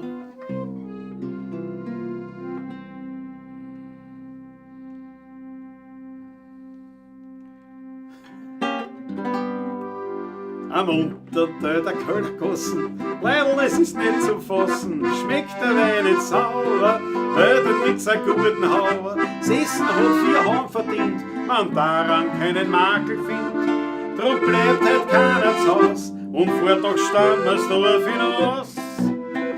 Der dann Röschen Schlaf ist jetzt vorbei, offen ist die Kölner Tier. Zum Essen gibt es allerlei, zum Trinken alles nur kein Bier. Der gute Wein, die Leute beschwingt, dazu eine Klasse Musik liegt. In ganz Stammersdorf spendet man Applaus, weil der Dornröschenköhler, der steckt wieder raus. In ganz Stammersdorf spendet man Applaus, weil der Dornröschenköhler, der steckt wieder raus. Jawohl! Jetzt hätte ich noch Ballett angehängt. Ja, ich hätte 2 Teile noch zusammen, aber man doch, das reicht. Es ist schon genug wieder für ein Potpourri Deluxe. Nicht wahr? Nein, mal. Ja, Jetzt haben so wir aber richtig. da jetzt zum Beispiel echt nachdenken müssen. Fix wie geht. Ich, Aber ich war, ich wusste die Melodie nicht. ich war mir relativ sicher mit C-Dur. C-Dur war klar, aber Ja, dir war es klar, mir Aber- ich hab mir gedacht, ich weiß. Und dann hab ich gedacht, warte mal. Und dann fiel mir dieser Trick mit G vermindert G. Nicht, das war Ja, genau. dann, dachte, das ist gut, mit dem steigen wir jetzt ein. Siehst du, so macht man das. So, und wenn euch das Ganze taugt, Freunde, jetzt muss ich natürlich dafür ein bisschen eine Werbung machen. Wenn euch das taugt, haut einen Schmattes für die Musi.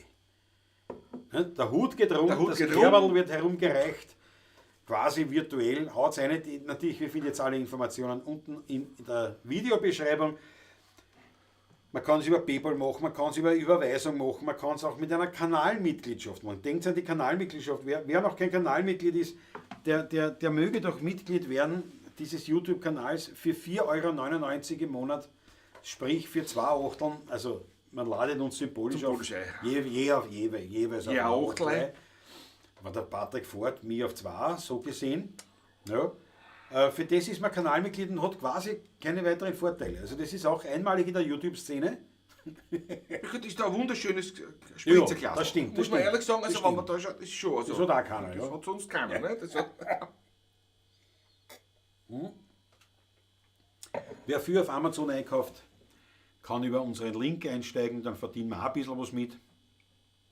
Von Amazon sozusagen. Also diese Varianten gibt es, wir werden euch sehr verbunden. Danke euch schön, wenn ihr ein Schmattes umwachsen lasst, wie man so schön sagt. der Ackerl Ja. ist schon wieder frech. Der Iron Acker ist schon wieder frech. Der Schmattes geht, das geht immer, das muss da nicht, das muss da nicht gefallen. Aber es kann- Geht muss auch da so nicht gefallen, natürlich. ja. Ja. Alter Otterkring vom Czapek. Sprachpolizei, das machen wir. Machen wir, ja. Da pass auf, da fällt mir jetzt einmal ein, wir brauchen noch die Vorkarten. Die Vorkarten haben wir noch genau. Wer war denn das? Ich weiß nicht Ich mehr, glaube was der war. Hauser, der Alexander. Die Vorkarten, ja. Ich glaube der Hauser war die ist ja wurscht, schau jetzt nicht. Schau jetzt nicht auf. Die Vorkarten war Novus und der Wurstel, glaube ich, vom Ackerl. Superchat 1,23 vom Iron Acker, 1,23 €. Na Freunde, das ist natürlich. Das ist natürlich. Ich meine, wer einen Ackerl kennt, aber da hat er ins Gesport gegriffen. Da hat er ins Gesport. Ackerl, sehr zum Wohle. Ackerl.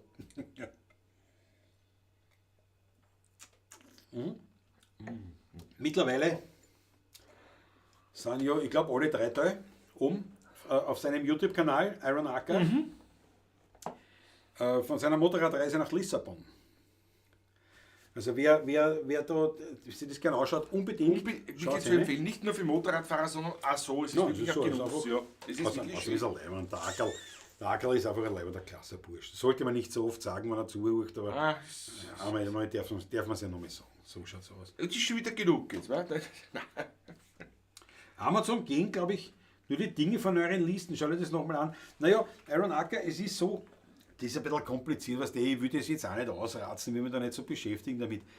An sich, das hat uns schon mal der Wolf darauf hingewiesen, wenn du über unseren Link einsteigst, einmalig sozusagen, und du kaufst was, dann kriegen wir sozusagen eine Vermittlungsprovision, weil du über unseren Link eingestiegen bist. Wenn du jetzt jede Woche was kaufst und über unseren Link einsteigst, dann glaube ich, dass das nicht. Aber wenn es so, ich sage jetzt einmal, alle 2-3 Wochen alle paar Wochen oder ein paar Monate, ich weiß es nicht, dann müsste es gehen.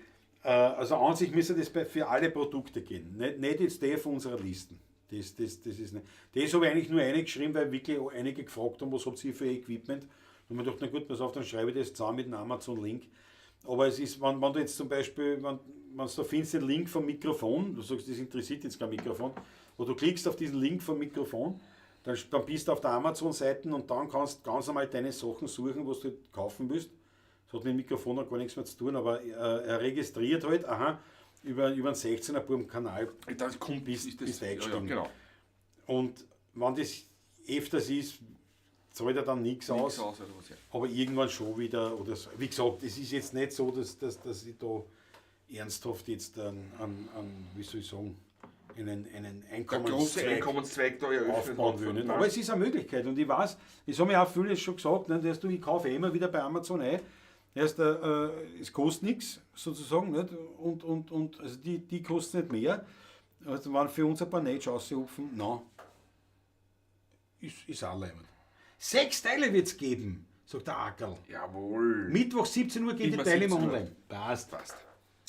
Finger hoch für Susanne Moser. Haben wir die übersehen? Haben wir die übersehen? Wo ist Susanne Moser? Ah, noch ein Iron Acker, da unten jetzt der Was ist. noch? Ja. Habe euch überwiesen, habe nicht vergessen. Danke, Susanne Moser.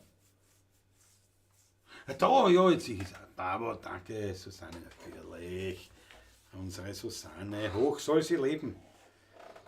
Sehr zum Wohle. Ja.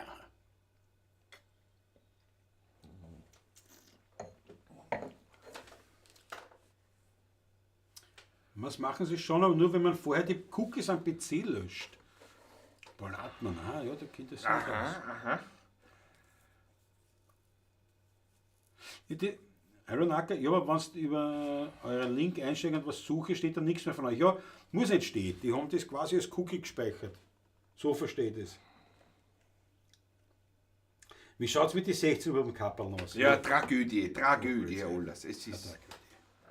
Es ist so, Und wir es haben, liegt nicht in unserer Macht jetzt momentan auf diese Art. nein, Ne? ich sag's euch, wie es ist. Es ist schon wieder so ein scheiß internationaler Konzern. Und wir sind auf der Suche. Wir haben jetzt, dank Georg Scheurer, Danke, haben wir einen Georg, Kontakt. Wir haben, also ich habe mit der Dame schon Kontakt aufgenommen. Wir werden uns, Siehst du, einen Termin brauchen wir noch. dann werden wir uns noch zusammenreden, dass wir einen Termin haben, die eben so Merchandising macht. Wir müssen mal mit ihr reden, was sie denn machen kann, welche Möglichkeiten. Wir würden das gerne, diese Wiener Walter haben mit ihrem Geschäft, wir würden gern einen Partner haben, sozusagen in der Region, mit dem wir reden können, mit dem wir agieren mit dem wir können. Tacheles reden können, mit dem wir uns verstehen. Genau. Das ist bei uns ganz wichtig. Das ist das Wichtigste. Der so denkt, mit dem wir warm sind, einfach, Ja, sozusagen, ganz mit dem genau. wir warm werden. Weißt, das Ganz ist, genau. Dann funktioniert das bei uns auch. Dann hält sowas Jahrzehnte. So ist es. Einige Beispiele, die Ja, wir ja haben und- mit verschiedenen Dingen. Nicht? Ja. Und der Haben wir auch Jahrzehnte kreativ ist und zusammenarbeiten, ja. mitmachen kann und mitspielt und mitwachsen kann, Genau. sagen wir so. Genau. Ja. Wir haben ja das gehabt mit Fleischleibchen. Das war leibend. Die persönlich war's Fleischleibchen super. selber, die sind einfach recht groß schon. Und für die waren wir einfach Zu klein. klar. Also schlicht und einfach. Die hätten schon mit uns noch weitergemacht, aber ich habe das einer angekannt, das bringt es nicht. Also die das haben ist ganz das. andere Geschäftssachen. Renner und wir waren da ein Störfaktor gewesen. Schlicht und Ja, einfach. das ist ja so, ja. Und ja, also, aber so wir suchen eben wirklich einen Partner und schauen wir mal, ob mit der was geht. Dann gibt es halt das alles, was wir jetzt so haben, müssen wir dann auch reden. Müssen wir reden, was ob wir das geht oder vielleicht kommt was anderes dazu und alles, was wir jetzt haben, gibt es dann nicht mehr wahrscheinlich. Vielleicht, ja, aber schauen wir mal, Ja. was sich da ergibt, ja. Aber es ist, aber die hätte so Kapperl nicht ärgern. Es ist nicht wert, ärgern mich so. Ja, Aber nicht, was mich halt daran ärgert, ist folgende Sache. Die machen mörderische Werbung, also an uns, die diese Produkte ja quasi dann verkaufen halt mit unserem Aufdruck und unserer Stickerei. Macht auch mörderische Werbung das Kapperl ist neu, Das ist super Sache. das musst du Das nehmen, musst du das nehmen, ist, und da kriegst, weiß ich nicht, da kostet dann diese Vorlage für eine Stickerei, da dieses, was weiß ich, wie das heißt, kostet nicht, das wird da quasi geschenkt, was sie es machen, hin und her, machen wirklich mörderische Werbung, jede Woche eine Mail wegen dem Kapperl, aber ich dachte, naja, so ein Schauen Kapperl wir muss sich ich ein eh Kapperl- schon immer haben. Passt Ne? ne? Und das Ja. ist ja leibend. Also, Ja. ich hab's, es ist echt leibend. Ja, mach das, alles super, das kommt und es ist nicht verfügbar. Der Prototyp kam und dann kam die Meldung, Das es ist war's. nicht mehr verfügbar. Ne? Und da denke ich mir, Alter, verarschen anderen. Das gibt's ja nicht. Aber es ist eben so, wir wollen ja zum Beispiel so. Skoda macht Werbung fürs neue Auto und dann gibt es es. Ja. Nein. Aber es ist halt, mit denen ich gerne so Ideen umsetzt, was der Spritzerglasel und sag ich jetzt einmal, irgendwas, was eben nicht das 100.000. Kaffee von, Kaffee, das ja. ist vom Blech gleichen von- chinesischen aus. Das ist alles gleich. Das ist, bei T-Shirt kannst du nichts machen. Das ne? Die ist schauen halt T-Shirt gleich aus, ist ne? T-Shirt, ja, genau. Und da gibt es halt ein paar Firmen, die mehr oder weniger gute Qualität haben. Aber bei allen anderen Produkten, da wollen wir schon ein bisschen einfach. Gott, ein bisschen Spritzerglas war kreativer eine sein. super Sache zum Beispiel. Ja. Das war jetzt schon irgendwie.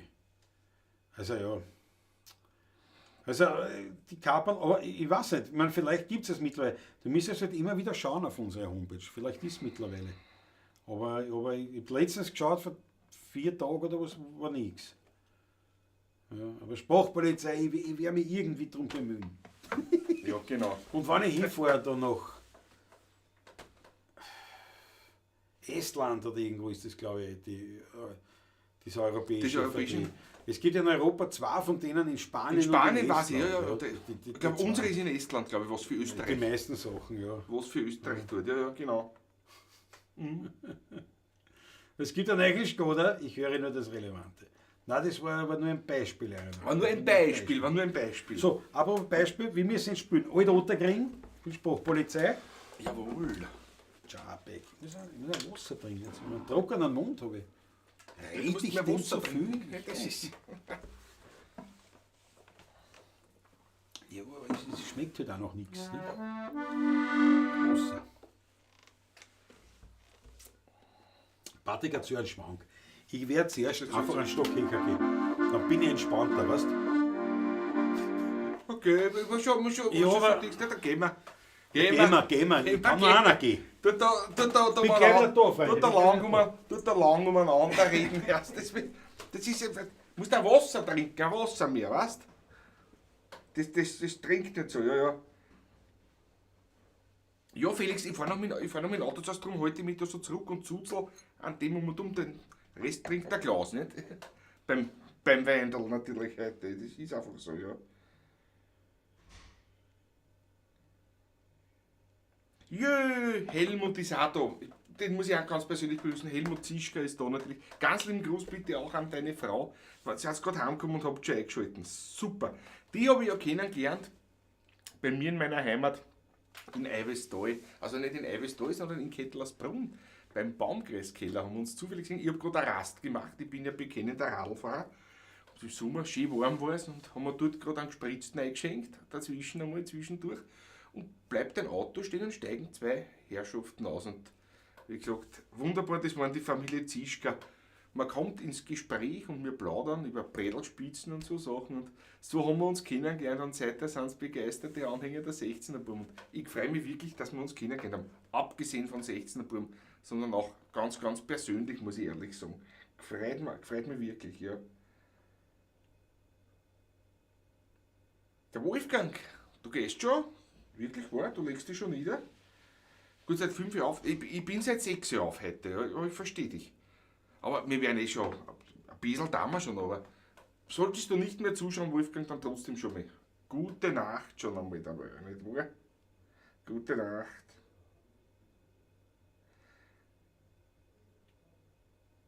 Hä? Franz eben, ja genau, das ist das, du bestellst das in England und die Lieferung geht nachher aus Lettland. Ob das nicht Lettland bei uns nämlich auch ist. Estland, Lettland. Eine der baltischen Staaten nämlich. Ja, genau. Ist mir auch schon passiert bei Bestellungen, nämlich ich bestelle was in Italien und geliefert ist das Ganze dann Wurm aus Polen zum Beispiel. Ja. Also je nachdem, wo der Vertrieb dann oder sagen wir so das Lager auch ist oft bei den Firmen. Weil der Franz eben gerade geschrieben hat, dass er was bestellt hat in England Ja. und das ist aus Estland gekommen. oder Lettland kommen. Ne? Das ist, ja, das ist so bei den Firmen. Also dort bei dem, also das heißt Printful, heißt diese Firma, über die wir das machen. Und das ist die haben, es gibt für den europäischen Markt, es gibt ihm dort 2 Lager und Gibt's auch Versandstellen. ja. In Spanien und Estland oder Nein, das ist nicht Lettland. Lettland. Nein, Ob das nicht Lettland da ist, ich bin mir nicht sicher jetzt. Ja. Bei Spanien waren wir ganz sicher gewusst, aber ja. Aber wie gesagt, das wollen wir schon hin. Ja. Der Wolfgang ist dahin. ich habe schon gesagt, ja, gute Nacht, aber ein bisschen da wir noch, allzu lang da wir ja nicht. Aber Helmut Zischke ist auch da. habe ich schon Hast du auch begrüßt, schon nicht begrüßt. selbstverständlich. Ja. Heute schon wieder die Papen. Alexander Hauser Vorgart nach Wien war noch, genau. Genau, Jetzt einmal alt alt Otterkring. Unterging.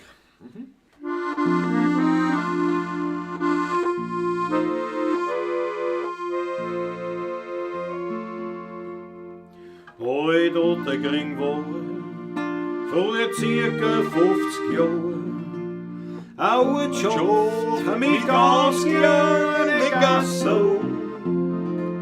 Das Kirchel war klein, der Brunnen anstand, der Wein, der ist kaum von Fassen.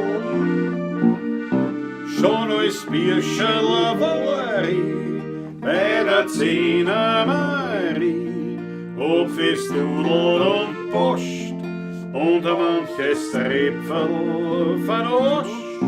Und die Stimmung sich kam, ums die Tisch zusammenschob. Den alt Otterkring ist mein Paradies. Neulich hab ich in einem Album Bilder gesehen vom 90er Jahren. Drüber stand ein kleines Sprücherl, alt Otterkring, wie es früher war. Da erfasst mich eine Wehmut, schön muss damals gewesen sein. Und mir fallen dabei die Worte von meinem lieben Vater ein. Alt Otterkring war vor 150 Jahren eine Ortschaft mit ganz kleinen Gassen. Das Kirchel war klein, der Brunnen anstand, der Wein, der ist kaum von Fassen. Schon als Bierschel war ich bei der Zehner Marie, ob Festudel und Post und manches Trepferl verarscht. Und die Stimmung sich kam, haben's die Tisch zusammengeschaut. Den alt Otterkring ist mein Paradies.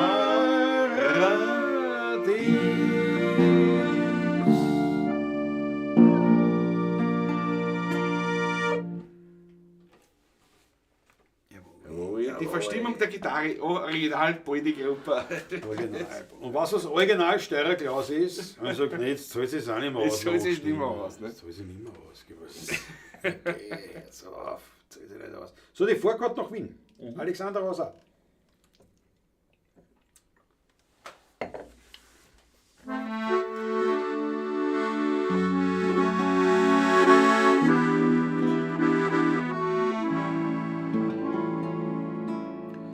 Das Schönste im Ausland ist eine Vorkarten nach Wien.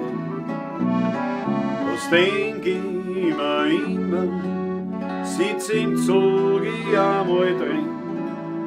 Es fliegen die Gedanken Kilometer voraus, bis der Zug endlich einfährt, ist mein Herz längst schon zu Haus. Woanders kann schön sein, doch daheim ist halt daheim. Da kenn ich a jedes Gassel, a jeden Stein und jeden Baum.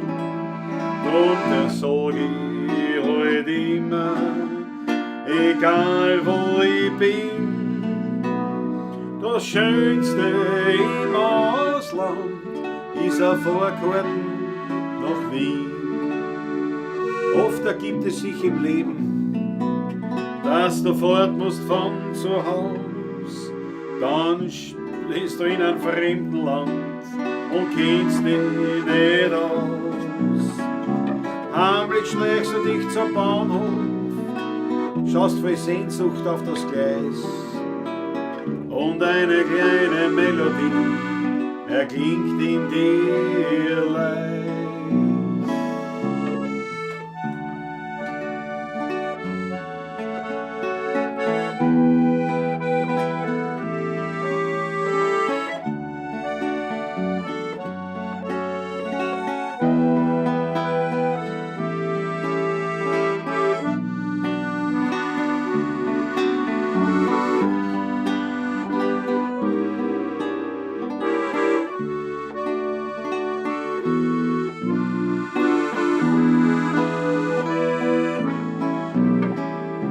Schönste im Ausland ist ein Vorkarten nach Wien. Das denk ich mir immer, sitz im Zug ich einmal drin. Es fliegen die Gedanken Kilometer voraus. Bis der Zug endlich einfährt, ist mein Herz längst schon zaus. Das kann schön sein, doch daheim ist halt daheim. Da kenn ich jedes Gassel, jeden Stau und jeden Bahn.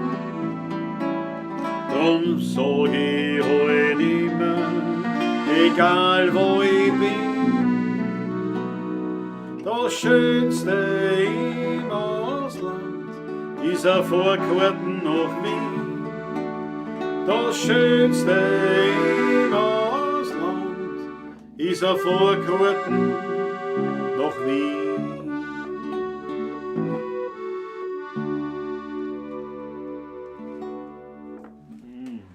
Jawohl, jawohl, Eine jawohl. gelungene Nummer. Schön. Ja, wirklich schön. Ein kleiner Schluck nehmen. Einen Schluck Ein nehmen. Schluckerl. Einen Schluck nehmen. Zum Wohle. Zum Wohl. Zum Wohl.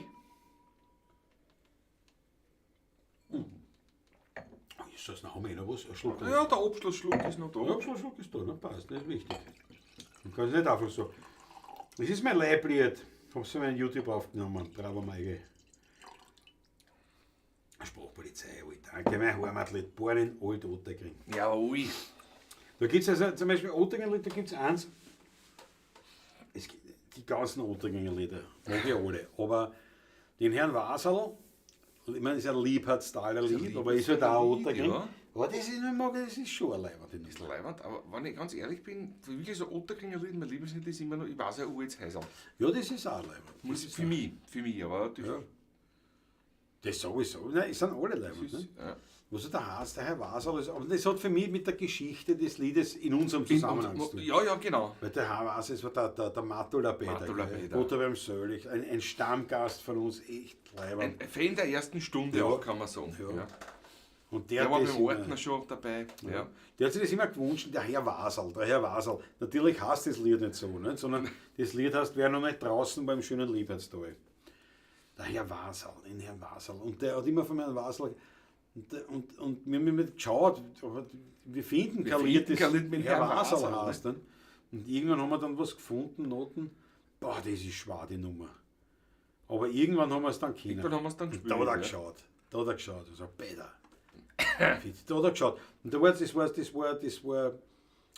also es gab 3 legendäre Örtlichkeiten mit ihm. Das eine beim Schrems, Schrems, ja. das andere natürlich Das andere? Schutzhaus Otterkring, Otterkringer Gartenfreunde, also Schutzhaus Otterkringer Oder, Gartenfreunde. genau. ist das. Wienradl.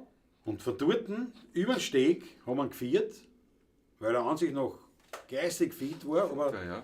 immer grün hat können, weil er doch schon was drum Das gerade Gehen war ihm bereits Ja. entzogen, kann man sagen. Also haben wir nach der Sperrstunde vom Schutzhaus sind wir direkt über den Steg, über den Flötzersteig, Zum Helmut. oben ins Helmut Windradl, Heindobler. Und wir haben ihn gefeiert mit einer Scheibdrucken. Und seitdem hat er den Beinamen gehabt bei uns, der Scheibbruchenpeter. So schaut's aus. Nicht nur bei uns, also, Ja, überhaupt also bei uns eigentlich nicht, sondern die, Ja, bei mir auch. die anderen haben halt Klar. alle gesagt, ne, der Scheibdruckenpeter. Dann haben wir umgeführt und gesagt, geh komm mit. Und, nein, ich kann nicht mehr. Aber haben wir gesagt, wir führen die um. Haben uns vom Wirten einen Scheibdrucken ausgebucht und haben ihn umgeführt. Wie sich das gehört. Wie sich das gehört, ja. So kümmern wir uns um unsere Fans, möchte ich nur dazu sagen. Ja. Dann auch ein zweites Lieblingslied gehabt, nur das habe ich mir dann angeschaut, aber das habe ich auch schon vergessen, aber das schaue ich mir wieder an. Was er auch gern, er selber gesungen hat, am besoffenen Vieren ins Spital. Stimmt. Besoffen ist man so da. Ja. Aber das hat immer eher gesungen, Hat wenn immer wir eher begleiten gesungen. können, Ja, das genau. hat passt. Aber der Herr Wasel, müssen wir den Herrn Wasel spielen, oder? Bringen wir uns Bring an. den Zauber überhaupt. Nein. Eine schwere Nummer, aber das ist einfach, das Ding, weil die hat wirklich, die hat er jahrelang gewartet. Ja. Weil das hat er sich gewünscht, und da wir haben die Anfänger, da waren es die Nummer einfach zu schwer. Die war zum Fallen. Also am Anfang haben wir es nicht gefunden. Gefunden, ja, genau. Grau. Das ist überhaupt ein Tor, ne? Dora, ja.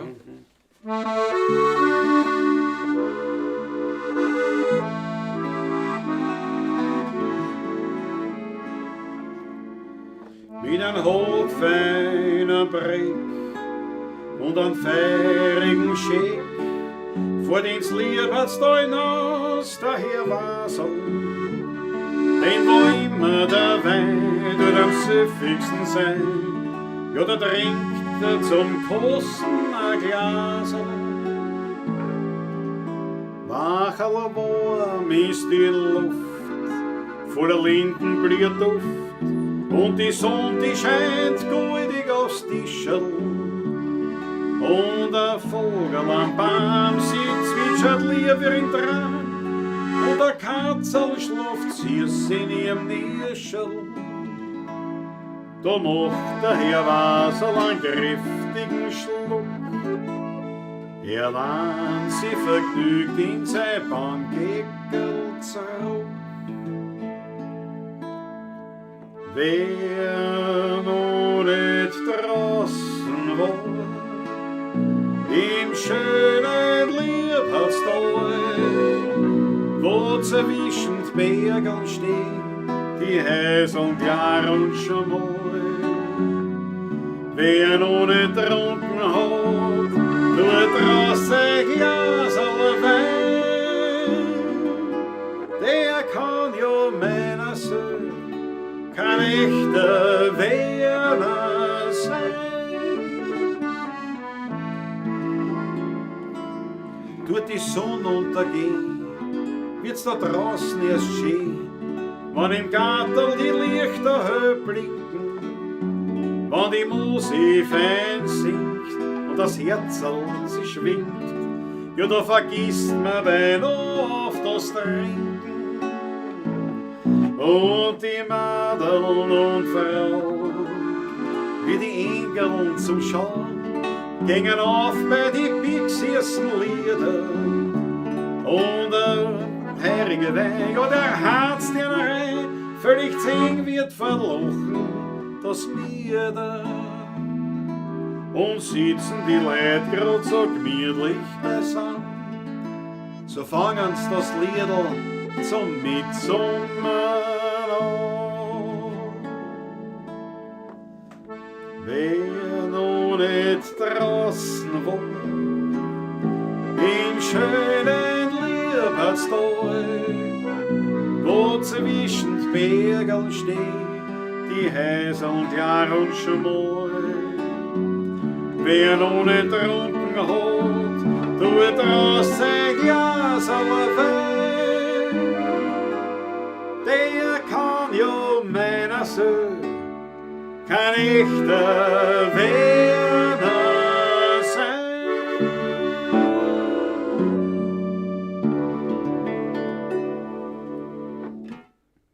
Jawohl. Ja, Klassiker. Ich finde es einfach ein Klassiker. Eine wunderbare Nummer. Ja. Für uns definitiv. Ja. Ja. Gibt es jetzt einen blauen Nasen? Ja, also es gibt es wieder, das ist schon neu Übernahme wieder. Du spielst der Mus ja herrlich sogar. Der Koschuler Runde mit der Stieg. Mit der Marie, ja. Meistens mit der Marie. Fragen wir nicht, wann spielen? das weiß ich nicht Das weiß auswendig. ich auch nicht auswendig, ja. Aber die haben sogar, also die haben sozusagen Grain de la Grain, der Wiener Liedmusik gespielt dort. Also absolut leibend. Wir waren das letzte Mal dort, nach einem Konzert beim Tschauner, unser 30-jähriges Bühnenjubiläum.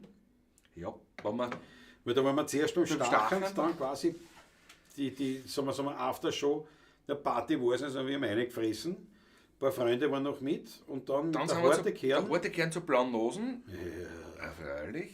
Und der ganz harte Kern. Das war der gleiche. Das war eigentlich. Nein, der Oliver war dann weg und die die waren Claudia. in der blauen Nose auch nicht Der mehr Oliver mit. Claudia waren in der Nein, blauen Nosen mit. Nix. Nein, die Meibel, die waren nur in der blauen Nose. Glaube ich nicht. Oh ja, die Mama war noch die waren noch in der blauen Nose. Ja, Nein. klar. Die waren, und dann sind von der So. blauen Nosen sind die durch die, Da waren wir durch nur die zu Weidecker fünft. heimgegangen. Und Natürlich wir mit sind- unserem Freund der Philharmoniker. Natürlich, eh, glaube ich, wem sonst. Ne? Aber da war der harte Kern, dann war noch im Raben natürlich. Wie es Im ist. Rob, wie die Christel, im Rob, da muss man hin zum Schluss. Ja. Genau. Aber auf jeden Fall, da war ich das letzte Mal. Also das war letztes Jahr, vor einem Jahr. Im Juli vor einem Jahr. Im Juli, Ja, im Juli war das. Vor einem Jahr, ja. Mhm. Ja, Otterkernbad. Ja, Franz Ehm war ja auch dabei. Damals, ja, genau. genau. Die Familie Meyerhofer war auch dabei. Richtig. Ja. Schau, Franz M. schreibt schon, jeden ersten Montag im Monat. Ja, Montag ist Montag blöd. ist auch blöd. Na, Der blöd. Ich glaube, jetzt ist zwar nicht mal ein anderes Mal spielen, jetzt ist es an einem anderen Tag.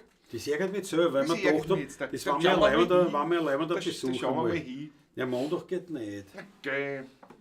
Das ist blöd. Ja, Zehner Marie war mir schon öfters, Felix Lukanist, freilich. Ja.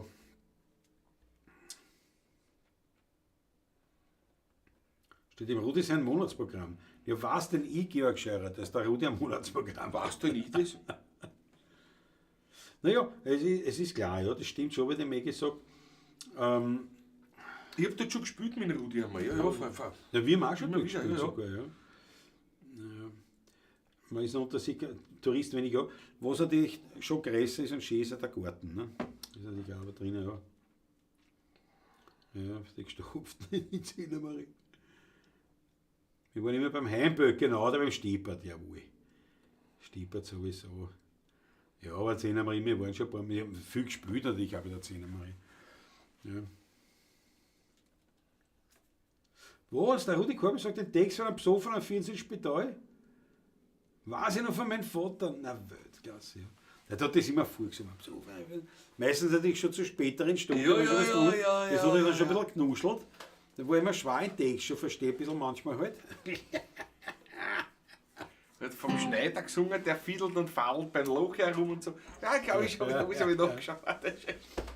Aber es war sehr leibend. War eine schöne Erinnerung an den Ja. Beider, der Martha, mit dessen Tochter ihr in die Schule gegangen sind. Genau. Ja, Gymnasium. Mhm.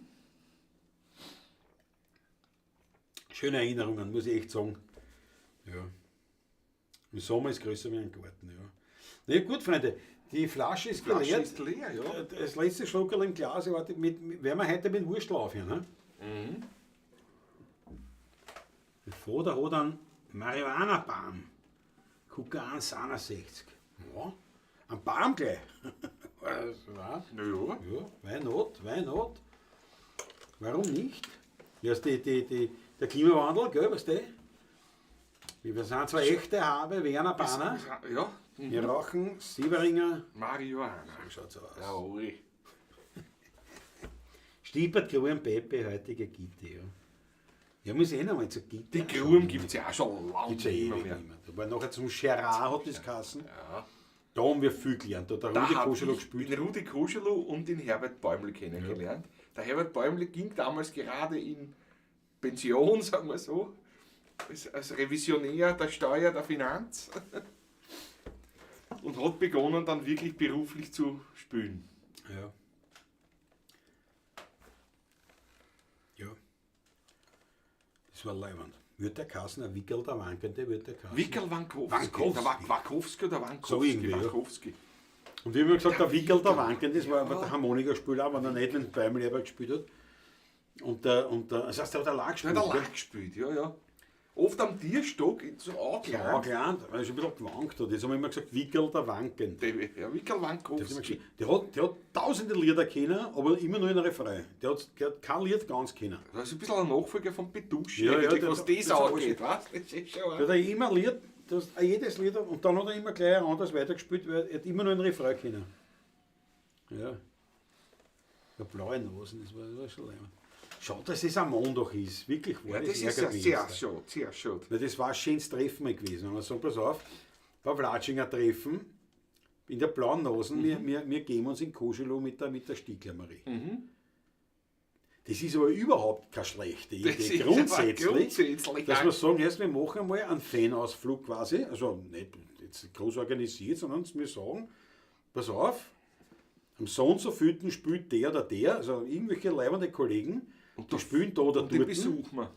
Und dort wird man hingehen.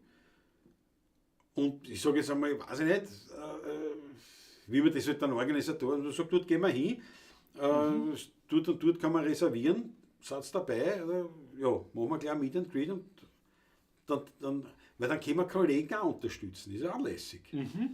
Das ist eigentlich eine super Idee. Ah, super Idee. Weil das bringt was, nicht? Wenn du sagst, erst pass auf, wir kommen da 10, 15, 20 Leute vielleicht sogar, die an Wiener Lied jetzt interessiert sind und die mal was anderes hören und die 16er Buben.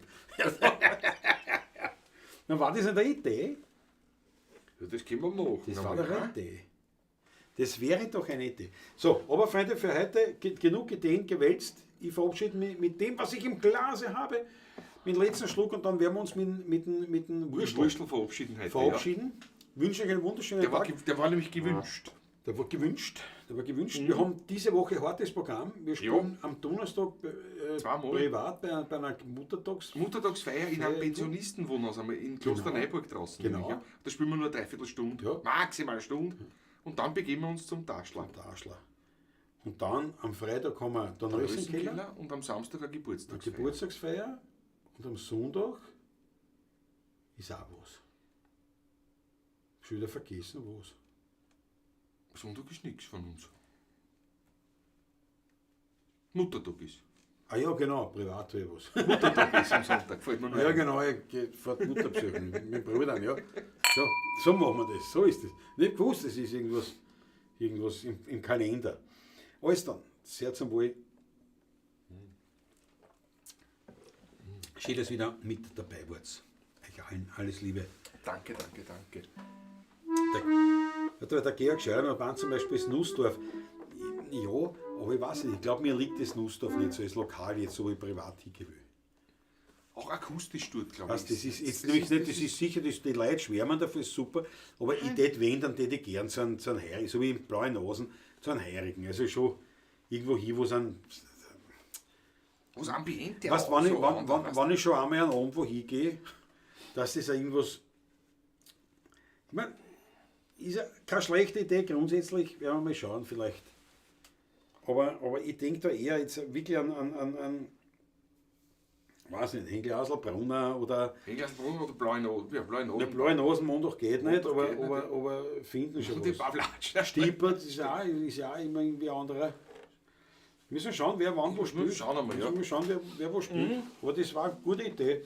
So mal so Einen Ausflug macht, ja, sozusagen. Ja. So ein, zwei Mal im Jahr.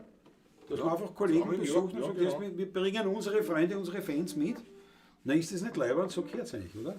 So gehört es gemacht. In diesem Sinne, ich danke euch vielmals. Alles Liebe, bis zur nächsten Alles, Woche alles und Gute. jetzt reißen wir es an. Alles Gute euch auch, ja. Geht schon? Jawohl.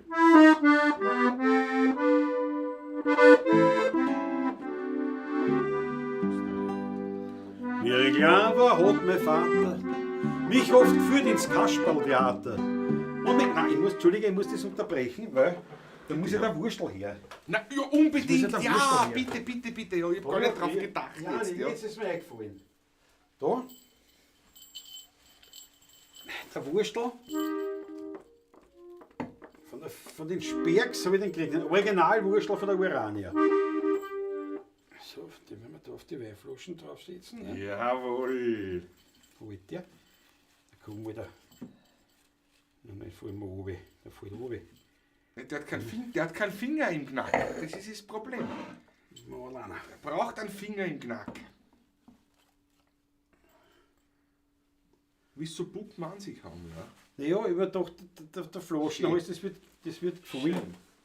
Habe ich mir gedacht, ui. Ui, Jesus. Ui, ey. Er randaliert mir schon erst.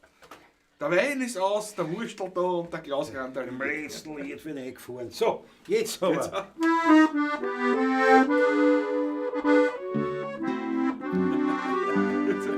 bringt mich so durcheinander. Wie Reklame hat mein Vater mich oft geführt ins Kasperltheater und mit großen Augen sah, Wurstels Legens leg ich da, wie er seinem Weiberl schmächelt, wie er sein weiße Hasel streichelt. Dann da schlockt er seine Frau, warum, das weiß ich nicht genau. Das sind bitterböse Geschichten, doch der Wurstel kann sich's richten, der mit Tod und Teufel rafft, bis er die Polizei verhaftet, wird das Krokodil gefährlich. Ausgehen tut sich alles herrlich. Und ins Büchsel kommt zum Schluss der berühmte Obolus. Da sagt mir mein Vater, ich will dir fürs Leben einen Ratdienst verstehen wirst, bis du älter wirst gehen. Den Wurstel, mein Lieber, den kann keiner da schlagen. Das kann jedes Kind, das im Bruder war so. Und hat ihm der Teufel mit dem Hammer am Schädel, die Wurstelgeschichte nix und der Teufel ist der Wedel. Er wurstelt sich durch und er wurstelt sich raus, schaut er nachher vielleicht ganz verwurstelt aus. Er kann wie der Wiener eine Menge vertrauen, aber eins kann er nicht, den er wurstelt da schlagen. Wieder ging ich in den Prater und wieder suchte ich's Kasperltheater, doch verbrannt war mein Kindermärchenland. Als der Abendmond beschienen, sank auf Trümmer und Ruinen, und die Uhr schlug Mitternacht. Da ist der Bruder aufgewacht. Wieder hört man Lärm und Krochen, durch die Grotten vor der Drachen, Riesenradl, Ringelgespül, alles dreht sich im Gewühl. Kalafate majestätisch kommt und grüßt, ganz gravitätisch. Und es fängt zum Geistern an, wirklich in der Geisterbahn. Da sagt mir der Wurstel, ich bin noch nicht hin, ich bin ewig, so ewig wie mein ewiges Wien. Den Wurstel, mein Lieber, den kann keiner da schlagen. Das kann jedes Kind, das im Bruder war so. Und hat ihm der Teufel mit dem Hammer am Schädel, die Wurstelgeschichte nix und der Teufel ist der Wedel. Er wurstelt sich durch und er wurstelt sich raus, schaut er nachher vielleicht ganz verwurstelt raus. Er kann wie der Wiener a Menge vertrauen, aber eins kann man nicht, den Wurstel, der Schlag. Jawohl, Zaunbruch, irgendwie zumindest, irgendwie. Eine schöne Woche wünschen wir euch, Papa, pfiat euch gut. Macht's es gut, gell? Pfiat euch.